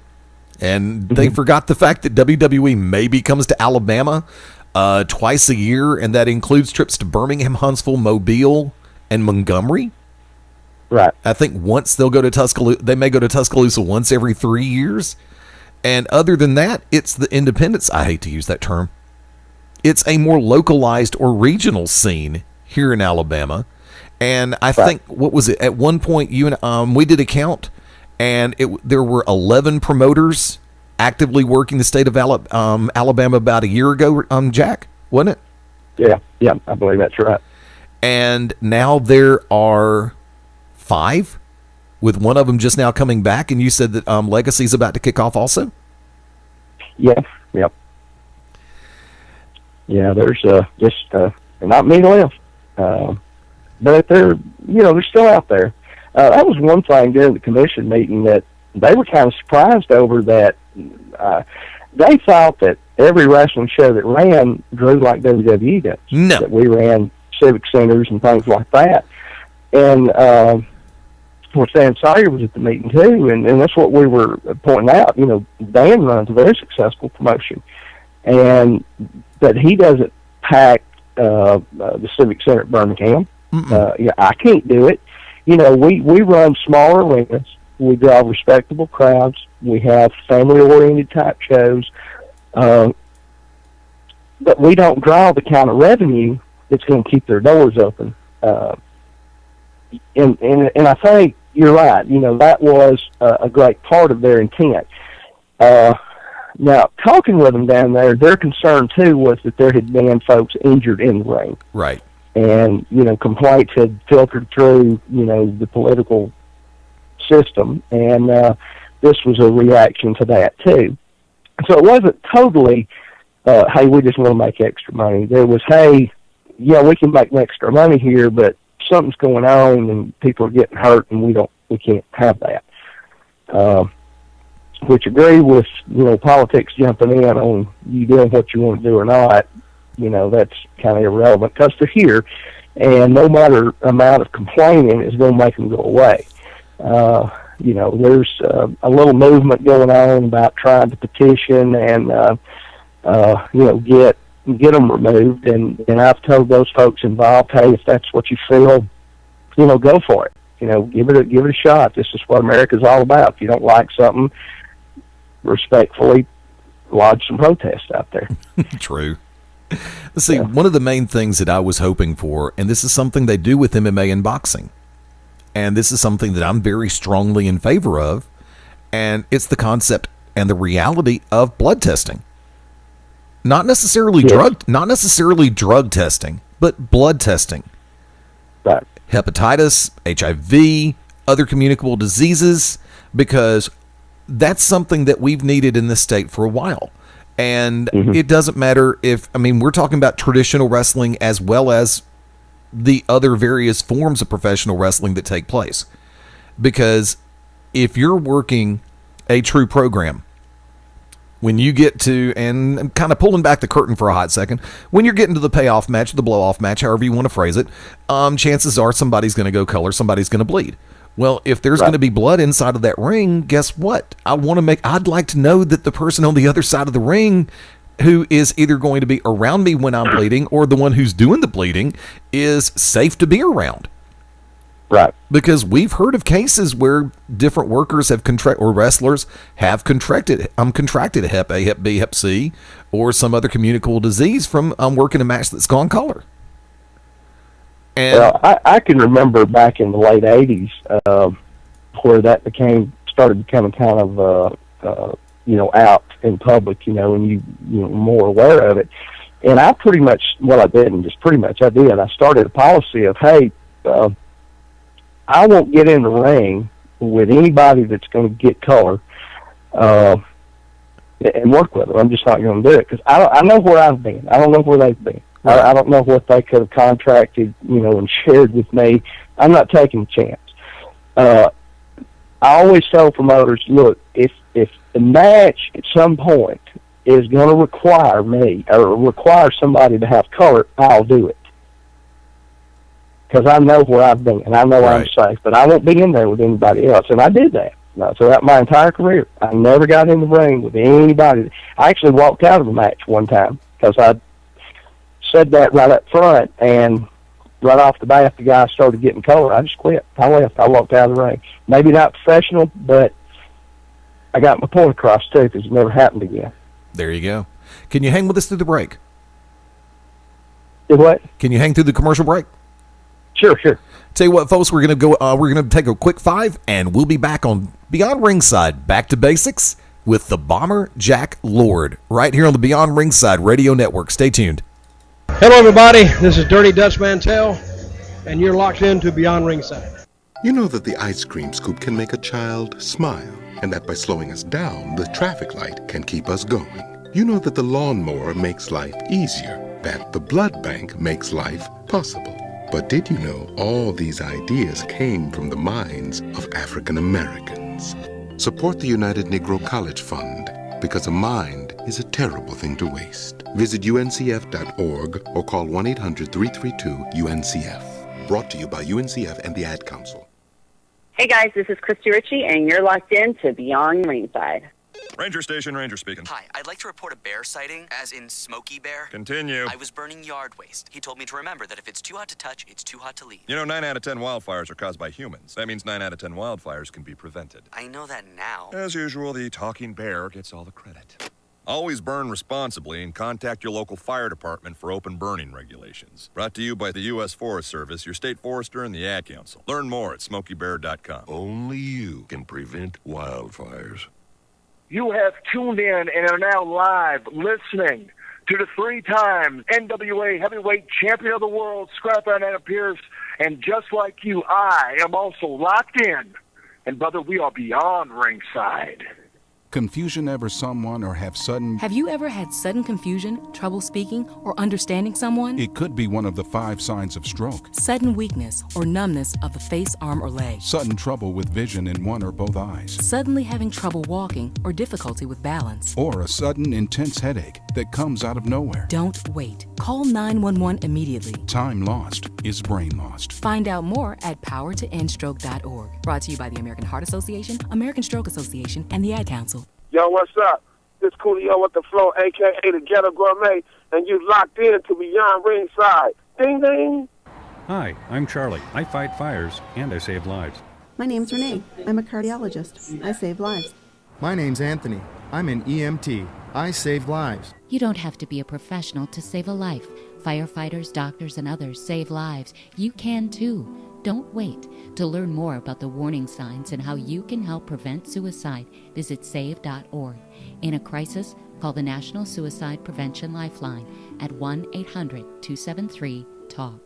This is Nigel McGuinness, Ring of Honor superstar, and you are locked in to Beyond Ringside. Stay tuned, wankers. With video games, I'm often choosing between what my kids want and what I think is best for them. Hey, Mom, how about this one? Rated T for teen with violence and suggestive themes. Let me check the rating summary. Frenetic combat, Cries of pain. Female warlords expose cleavage. Maybe the other one's better. The rating summaries are free. Use them, and you'll be armed with the world's most powerful weapon, knowledge. For more information, go to esrb.org. Oh, yes! This is Paul Bearer, and some people call me Percy Pringle III. You're locked in to Beyond Ringside. This is a guided meditation on parenting. Take a deep breath in and let go of the time you and your son played basketball and you attempted to slam dunk. Or when you hit that piñata into your neighbor's yard. Let it go. You don't have to be perfect to be a perfect parent. There are thousands of teens in foster care who don't need perfection. They need you. For more information on how you can adopt, visit adoptuskids.org. A public service announcement from the U.S. Department of Health and Human Services, Adopt U.S. Kids, and the Ad Council. This is Howard C. Cross, the Legal Eagle, and you're listening to Beyond Ringside. Welcome to Move Time Radio, presented by the Arthritis Foundation. Yeah, get down and dance. You hear that? That's the sound of arthritis pain being moved, grooved, hustled, shuffled, juke, jive, jumped, funked, shimmied, shook, and boogied. See, movement is just one of the ways to help fight osteoarthritis pain. Another is weight loss. You get rid of just 1 pound, that's 4 pounds of pressure off each knee. For more information on managing pain, wind and grind on over to fightarthritispain.org. This message brought to you by the Arthritis Foundation and the Ad Council. Ladies and gentlemen, here's your friend. This is Chemo, the Korean super soldier, and you are locked in Beyond Ringside. This is the Bee's Knees, the Cat's Pajamas, and the whole shebang. Johnny Gargano, and you're locked in to Beyond Ringside.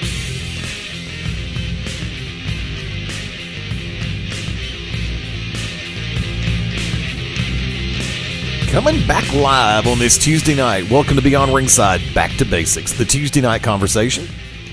Fast Eddie Layne behind the control panel.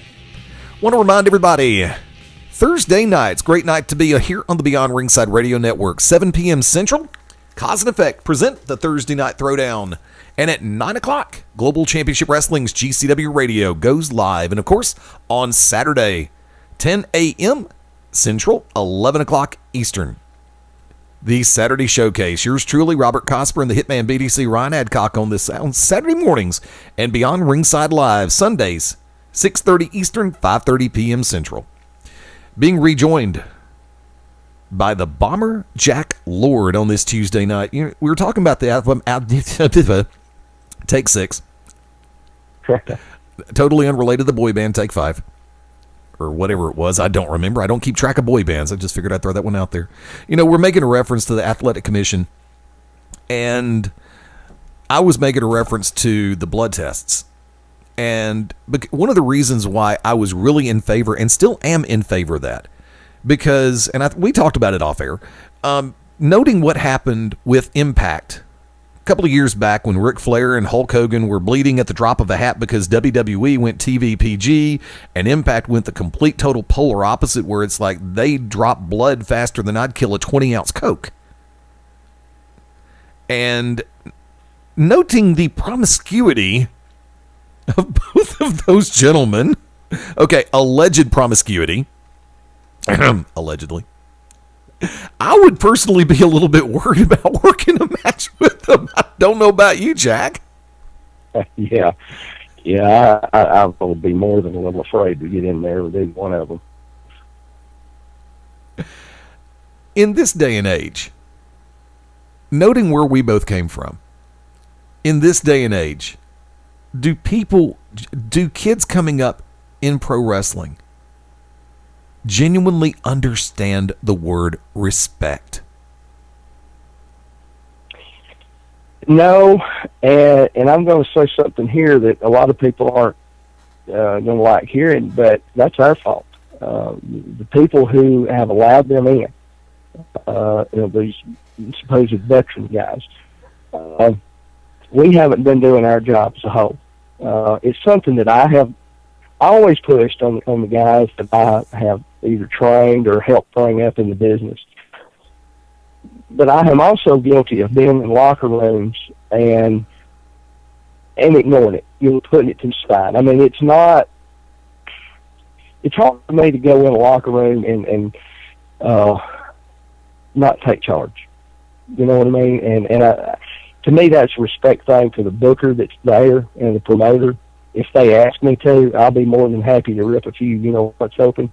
But I don't feel like I should overstep my boundaries there either. It's their locker room.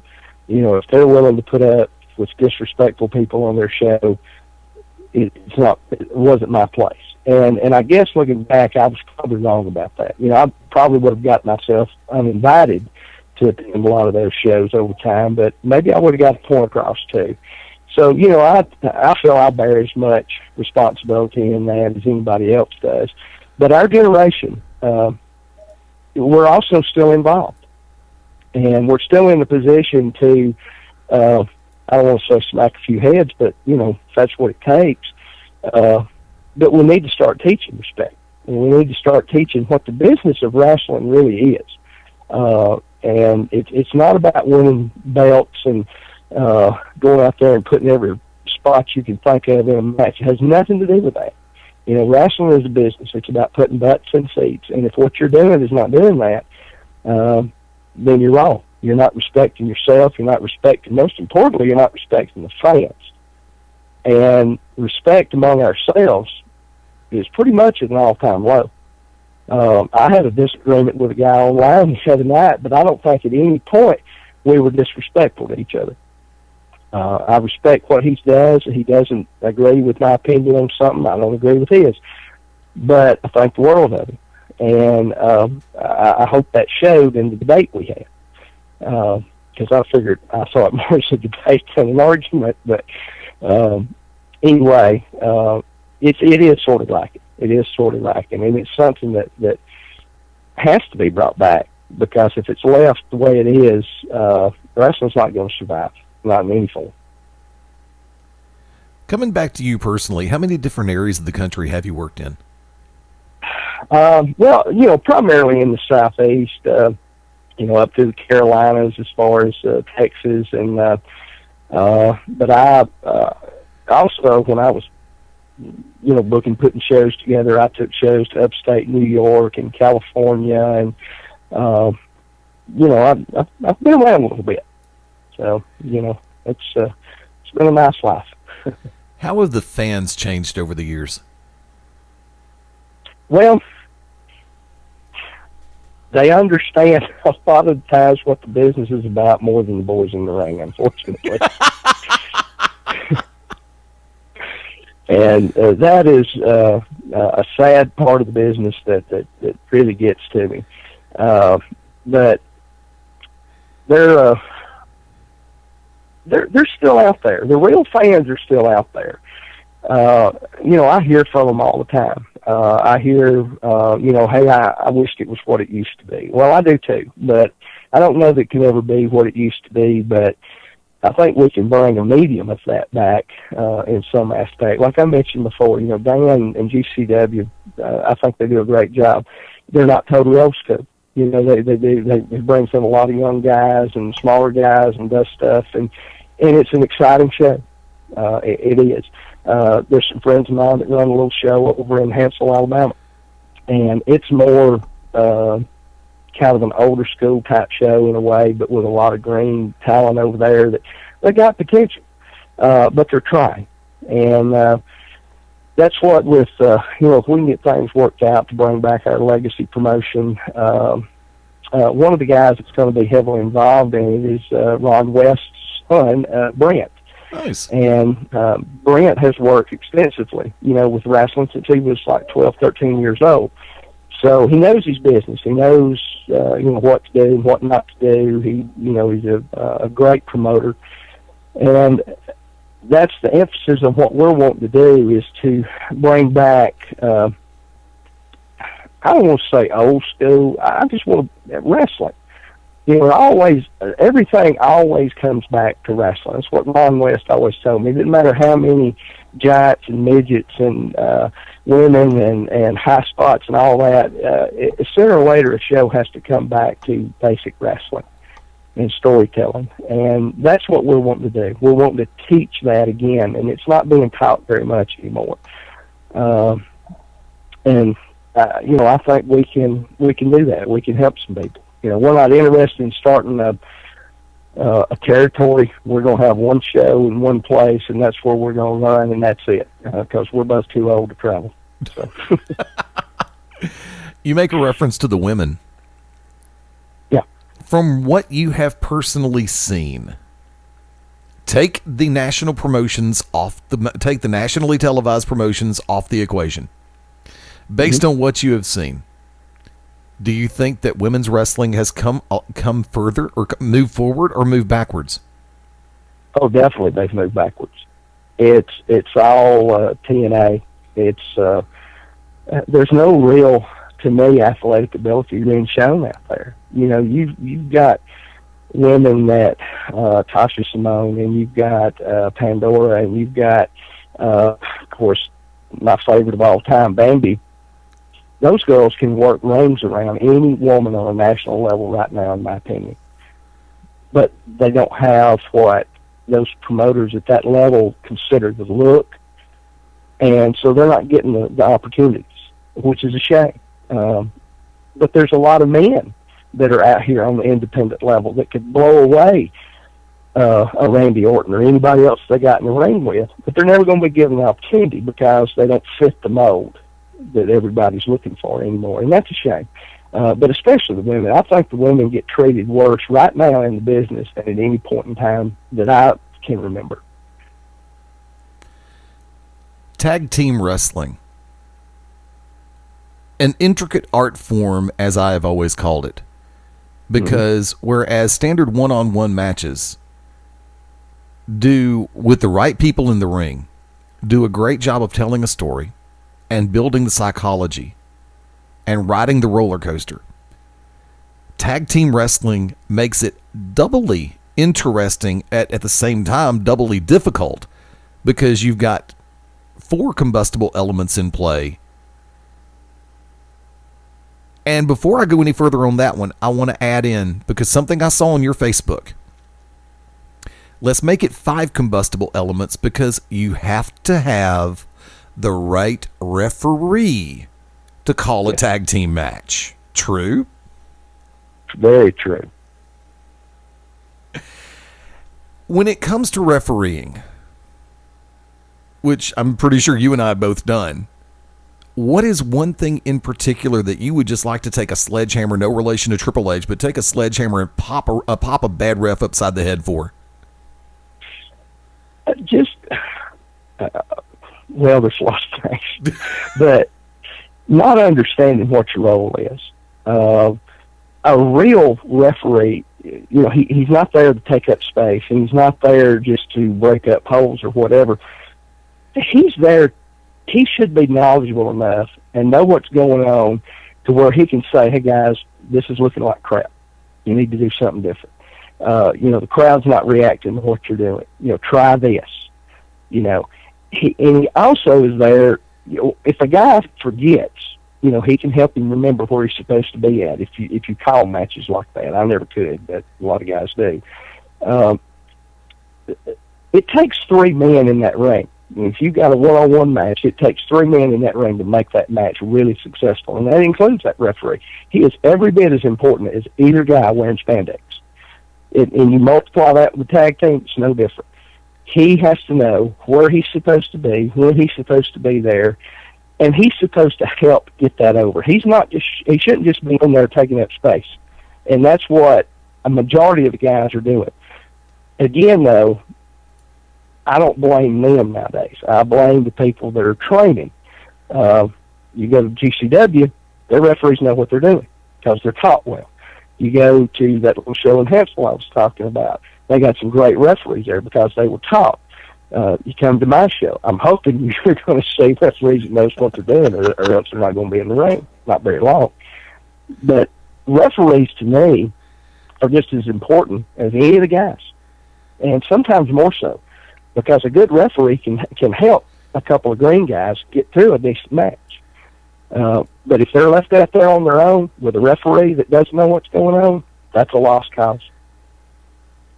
Yeah, one of those referees you talk about with the with Global, it doesn't hurt the fact that that he had a father who was a world-renowned referee.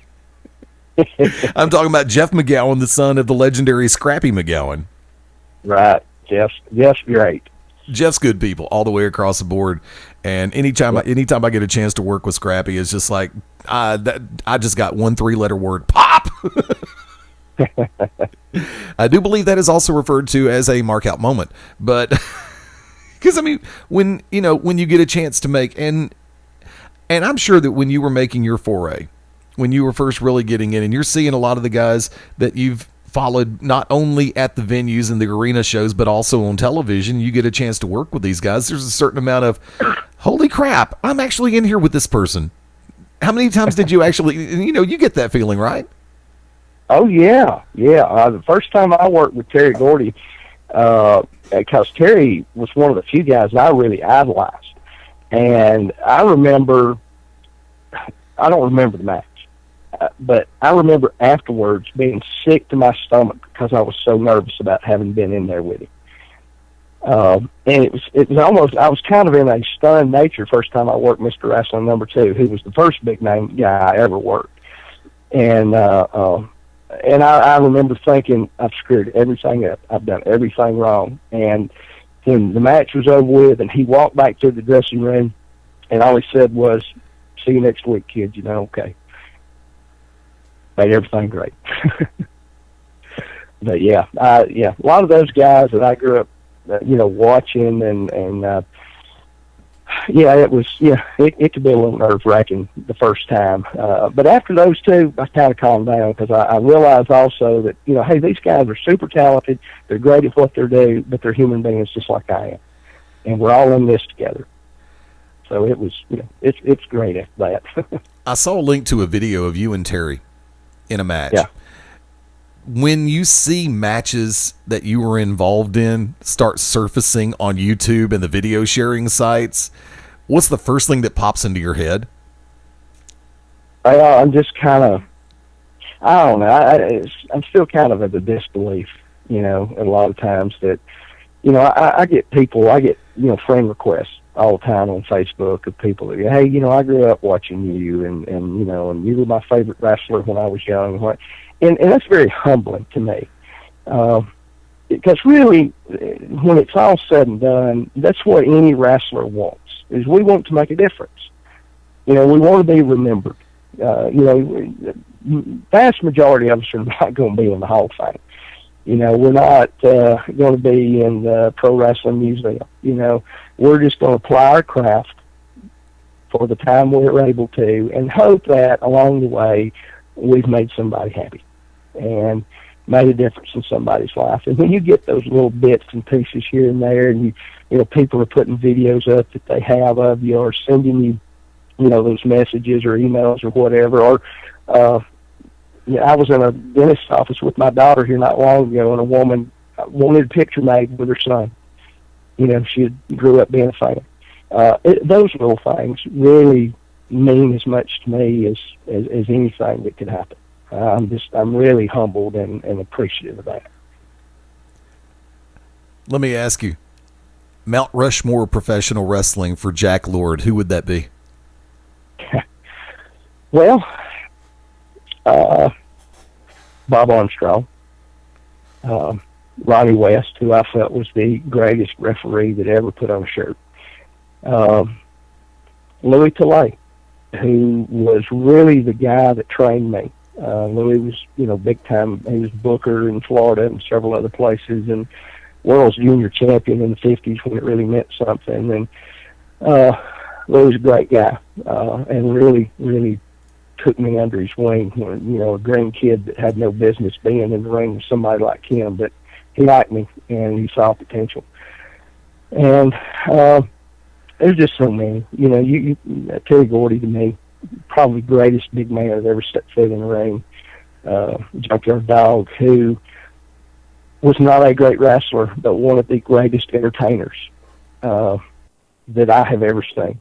I could do so much and so little at the same time. And there's a lot more guys like that, but probably if I'm limited to a few faces there on the mountain, those would be the ones. Tag team wrestling. What does it genuinely mean to you? Well, it expanded my career by an extra 10 years. Really, I always liked singles wrestling, but I excelled with tag team wrestling. I tagged with Bulldog Reigns for about 7 years, and we were all over Georgia and Tennessee and Alabama and points in between, and we had a great run, and it was so much fun, being with him. And then I had, I guess, about another 6 or 7 years with a guy off and on, Brian Ward. He did like a brother tag team deal. He's no longer in the business, and not the nicest guy in the world, or easiest to get along with, but when that bell rang, he knew what he was doing. And as I was losing a few steps, he could pick up, and he helped me really to stretch out those last few years where I was struggling, to keep going. I'll hand him that. He was really good about that for me. So I love tag team wrestling. I would have, to this day, if I was 100%, I would still be in a tag team. I just love it. I just love everything about it. Can you believe an hour has flown by, Jack? Time flies when you're having fun. It genuinely does, and there are so many more questions that I would love to be able to ask. Would you come back on with us somewhere down the road? Sure. Just give me a holler. I'm retired. It's not like I'm doing a whole lot. Well, actually, there is something I wanted to bring up. But before I do that, let me go ahead and ask. People want to track you down on social media. How can they find the Bomber Jack Lord? Yeah, it's Bomber Jack Lord or Jack Lord. You'll see my big, pretty bald head in the picture there. Just give me a holler. Now, I know you're on Instagram, and I know you're on Facebook and Twitter, right? Yeah. So I'll go ahead and sneak this one in. If you're on Twitter or Instagram, it is simply at Bomber Jack Lord. Run it together. That's the easy way, especially on Twitter. One of these days, I'm going to have to dust off my Twitter account. I keep threatening to do that, but every time I do, something happens, and I realize how much trouble I get into. I post once a month just to make sure they don't delete my account. If that was the case, I think they've already deleted my personal one on Twitter. Now, real quick, speaking of doing stuff, there is something I wanted to ask you about before I let you get away. Bomberware. Yeah, that's how I was able to make it besides just payoffs in wrestling for all those years. I made wrestling tights. I started in 1987 making wrestling tights for myself, and guys liked what they saw that I was wearing, so they wanted me to start making stuff.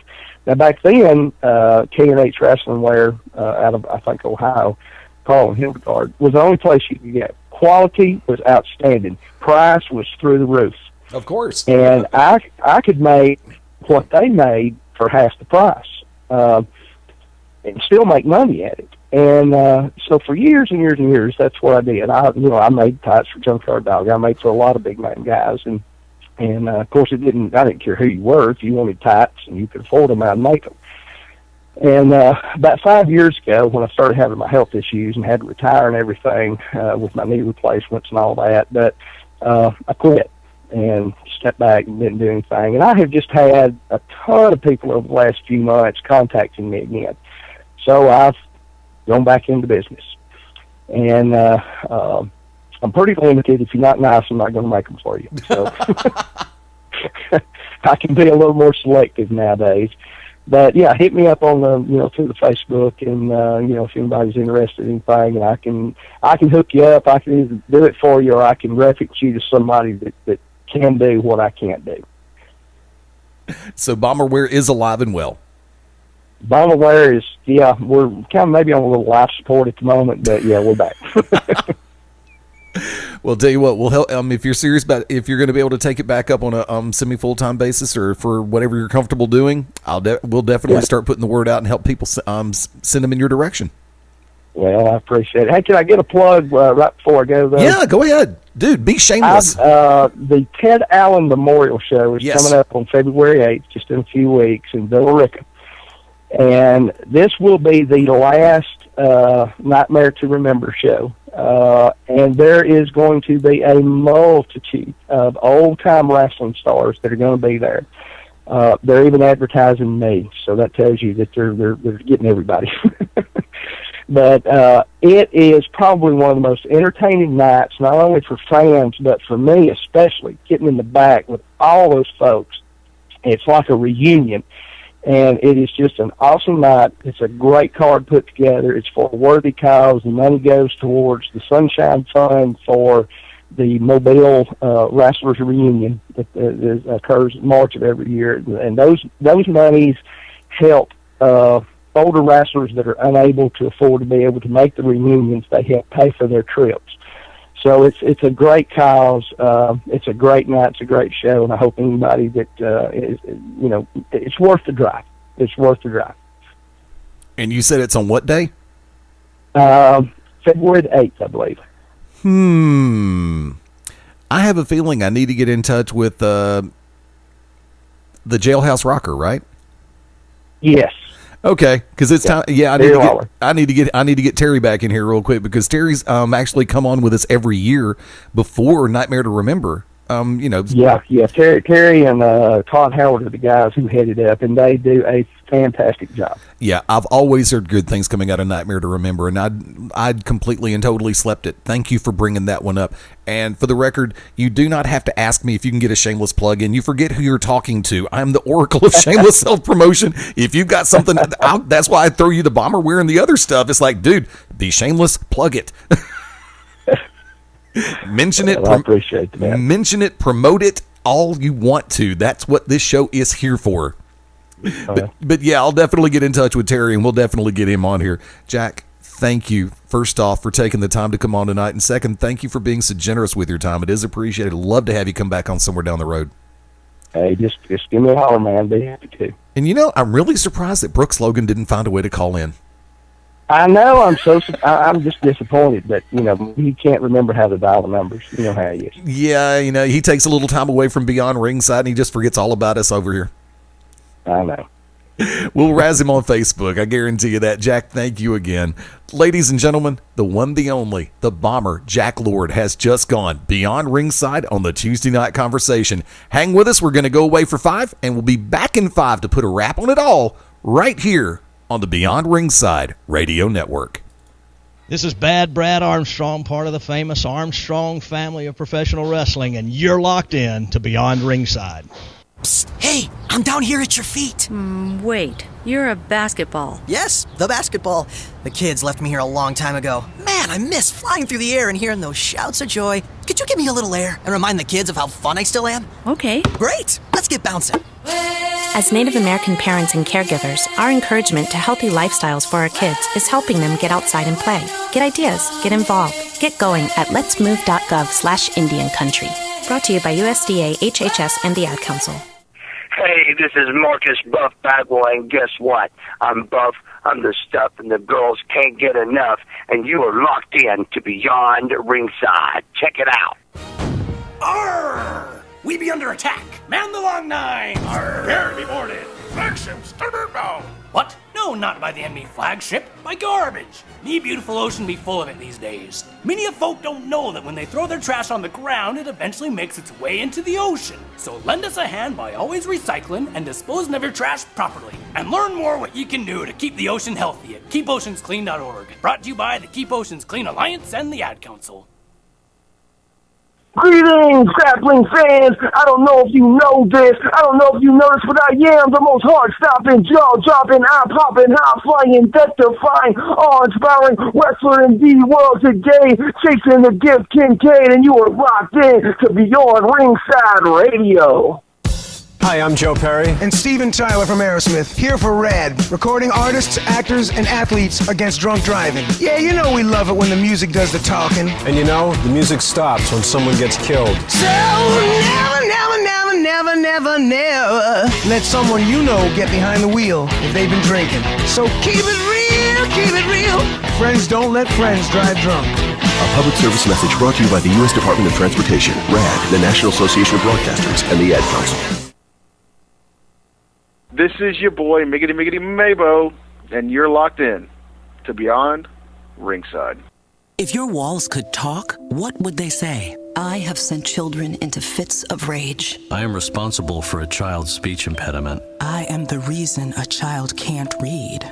Just because you can't see lead paint doesn't mean it's not on walls, doors, windows, and sills. Today, lead paint poisoning affects over 1 million children. If your home was built before 1978, log on to leadfreekids.org or call 800-424-LEAD. Brought to you by the Coalition to End Childhood Lead Poisoning, EPA, HUD, and the Ad Council. This is Hector Camacho Jr., and you are locked in with Beyond Ringside. It's junior time. You feel petrified. You're struggling with your mortgage payments, not knowing what to do. You do nothing. But if you do something, you're far more likely to get the most positive outcome. Making Home Affordable is a free government program.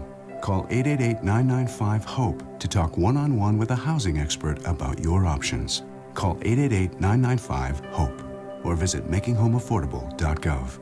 Brought to you by the U.S. Treasury, HUD, and the Ad Council. This is Pam Allen, daughter of Gordon Soley, and you are locked in on Beyond Ringside. Hi, I'm LeVar Burton, and I'm proud to be a book person. How do I choose a book? Sometimes it's the cover, sometimes it's the title. I guess I'm pretty visual. If a book's really impressing me and the writing is really good, I will peek and see what the last paragraph is, because the endings of books should rock you. I am a book person, and if you're a book person too, read to a child and spark a lifetime of ambition. Join me at bookpeopleunite.org, because reading is fundamental. A public service announcement brought to you by Reading is Fundamental, Library of Congress, and the Ad Council. This is Awesome Austin Creed, the smartest man in this industry called pro wrestling, the valedictorian of this business. You are locked in to Beyond Ringside. This is Lisa Edelstein from House.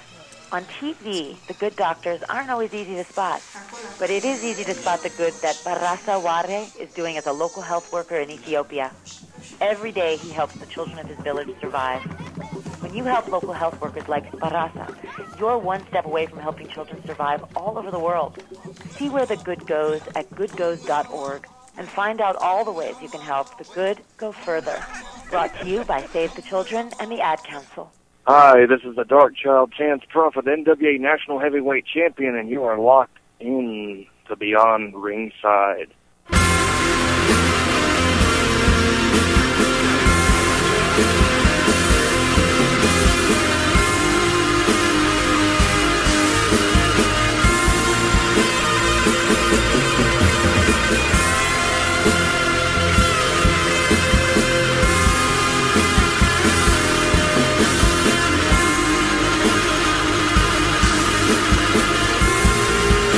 Live from Studio 2.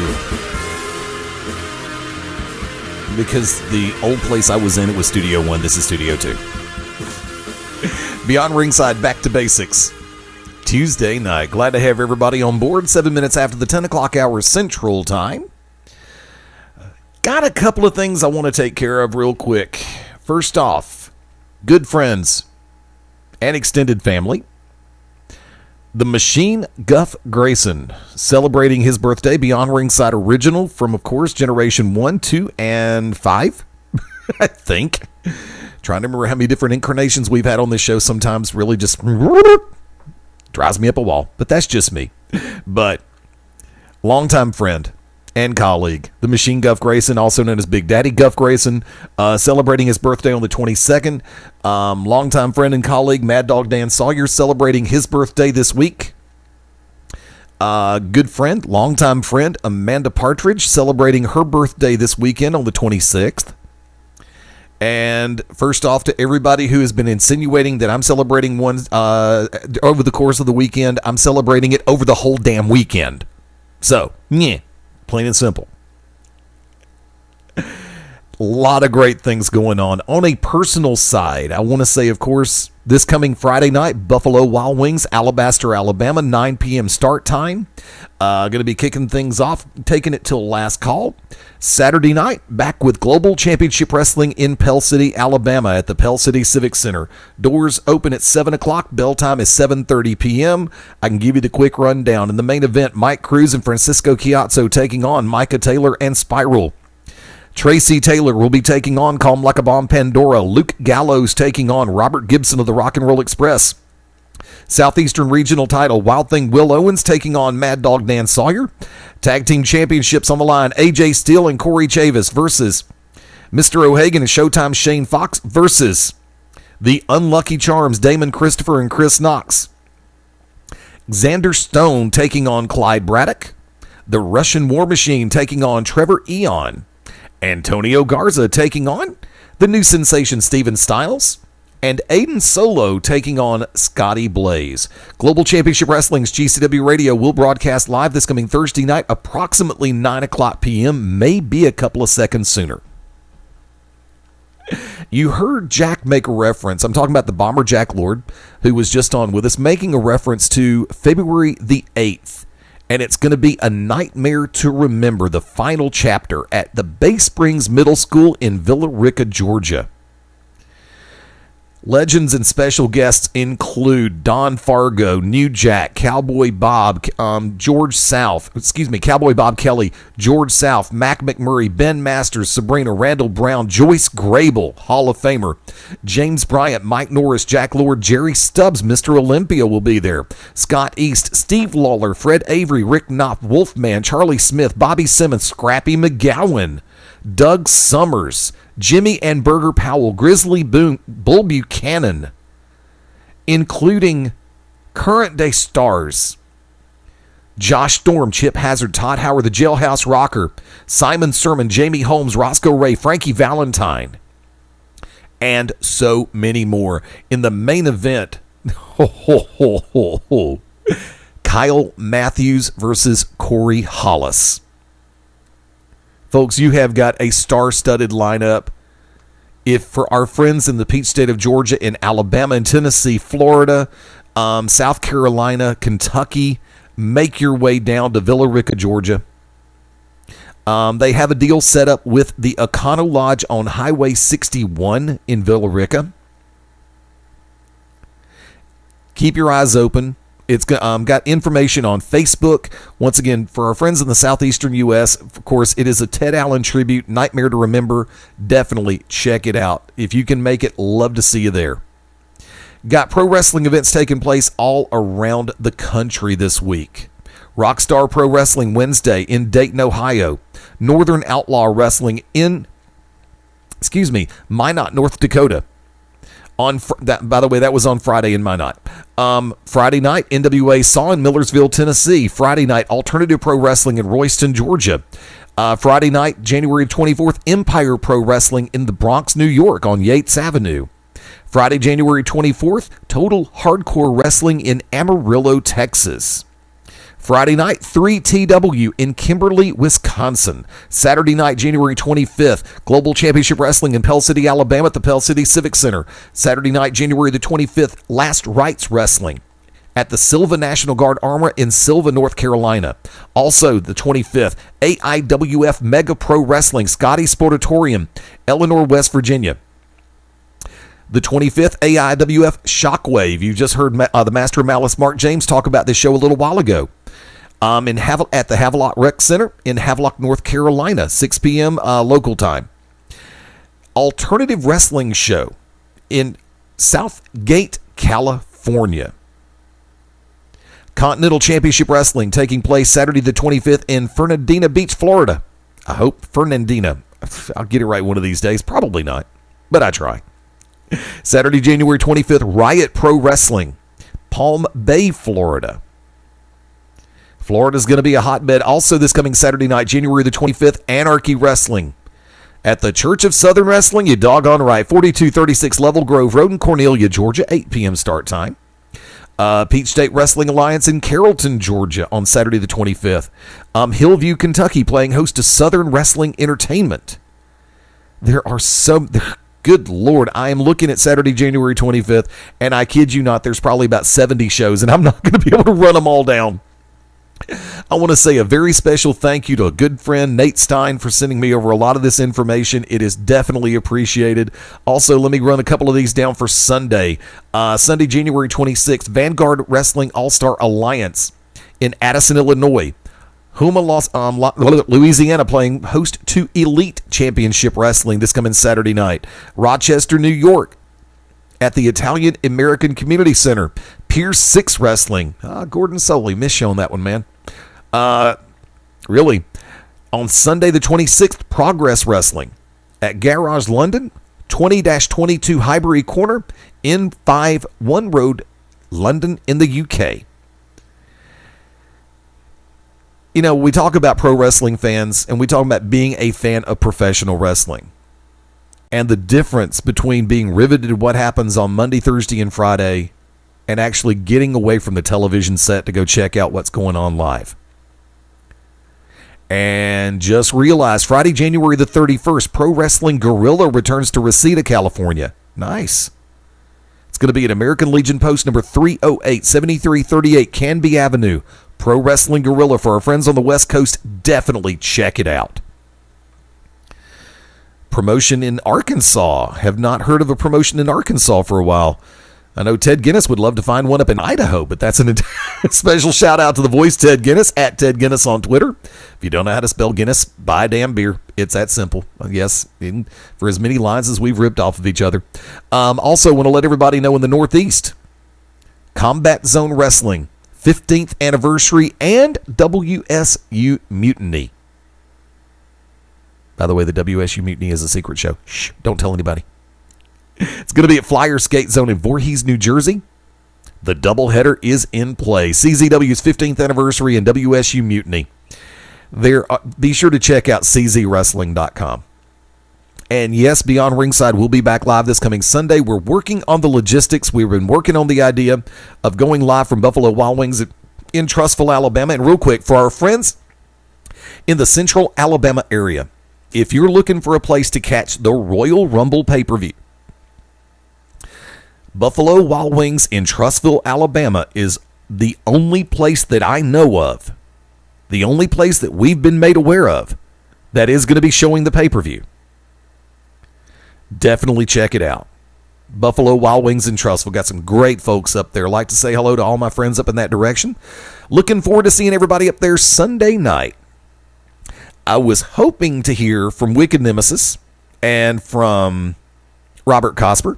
I'm so used to calling him Kaz. Of course, Wicked Nemesis, the host of the To Be Determined show on Wednesday nights right here on Beyond Ringside Radio. Let's go ahead and run down the calendar real quick, and I'm getting ready to take it on out. I'm not going to do a last call or anything like that since, of course, we are back to basics. I'll save the last call for Saturday and Sunday. But I would like to remind everybody, first off, once again, tomorrow night, Wednesday night, the To Be Determined show goes live, 9 p.m. Central, 10 Eastern. The Wicked Nemesis, Matt Denton, Tasha Simone, welcome in the Reverend Tub E. Thunder, and the Subconscious Samurai, Damon Christopher. Looking forward to tomorrow night on TBD. Y'all have fun with that. It's going to be a great time. Thursday, the doubleheader, 7 p.m. Central.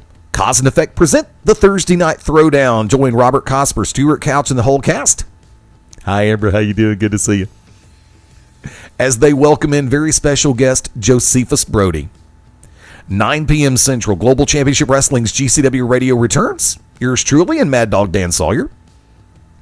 And on Saturdays, 10 a.m. Central Time, the Saturday Showcase. Yours truly, the Hitman BDC Ryan Adcock. Cause and Effect Robert Cosper on the Saturday morning edition. And on Sunday nights, and I would like to say this, an absolute blast having Mark Mabo Bowman back on 2 weeks in a row. Dude, you've lost your mind, and that's what we love about you. Keep your eyes open on BeyondRingside.com for all upcoming show information, and including word about special guests too. Thank you very much to the Master of Malice, Mark James, for coming on board. Thank you so much to the Bomber Jack Lord for coming on board tonight. Great to have both gentlemen on. The Back to Basics episodes will be sporadic. I cannot guarantee they're going to be a regular fixture, but you can be rest assured that we'll always try to bring you great guests and great interviews. Well, as great as humanly possible, considering it's my dumb ass doing the interviews, okay? Check out Fast Eddie Layne, LAYNE.com. Find me on Facebook, facebook.com/FastEddieLane. And for the show itself, BeyondRingside.com, Facebook.com/BeyondRingside Live. We are on Twitter at Beyond Ringside. Yes, we found the Twitter account. Holy crap. And we are also on LinkedIn and Google+. Check out the media page on BeyondRingside.com for updated podcast information. BeyondRingside.podomatic.com is our primary podcast site. But guess what? You can find us on iTunes. It's very easy. And from there to everybody who's listening through the different mobile devices, through Winamp Mobile for Android and BlackBerry, Shoutcast for iPhone. You can also catch those applications on your respective tablets as well. Thank you for listening. To everybody listening through Ustream and Ustream Mobile, thank you very much. And of course, right here, home sweet home, called BeyondRingside.com. Thank you again. Folks, I'm going to call it a broadcast night here at the Beyond Ringside Studios in Birmingham, Alabama. The temperature has dropped, and I'm about to go find some hot cocoa, because I am not going to be neglected in this circumstance. Hi, Cindy. How you doing? Once again, Friday night, see you at Buffalo Wild Wings, Alabaster. Saturday night, Global Championship Wrestling in Pell City. Sunday night, Courtyard Oyster Bar and Grill in Alabaster, 9:30 p.m. start time. Until next time, have a great week. Be sure to join us here on the network tomorrow at 9 o'clock for the To Be Determined show. This is the Magic City Motor Mouth Fast Eddie Layne saying adios, das vidania, hasta luego, auf Wiedersehen, ciao, sayonara, adieu, arrivederci, farewell, abbassino, au revoir. And until we meet again, aloha means bye-bye. Or bye-bye. Enunciate. Pronounce the syllable. Bye-bye.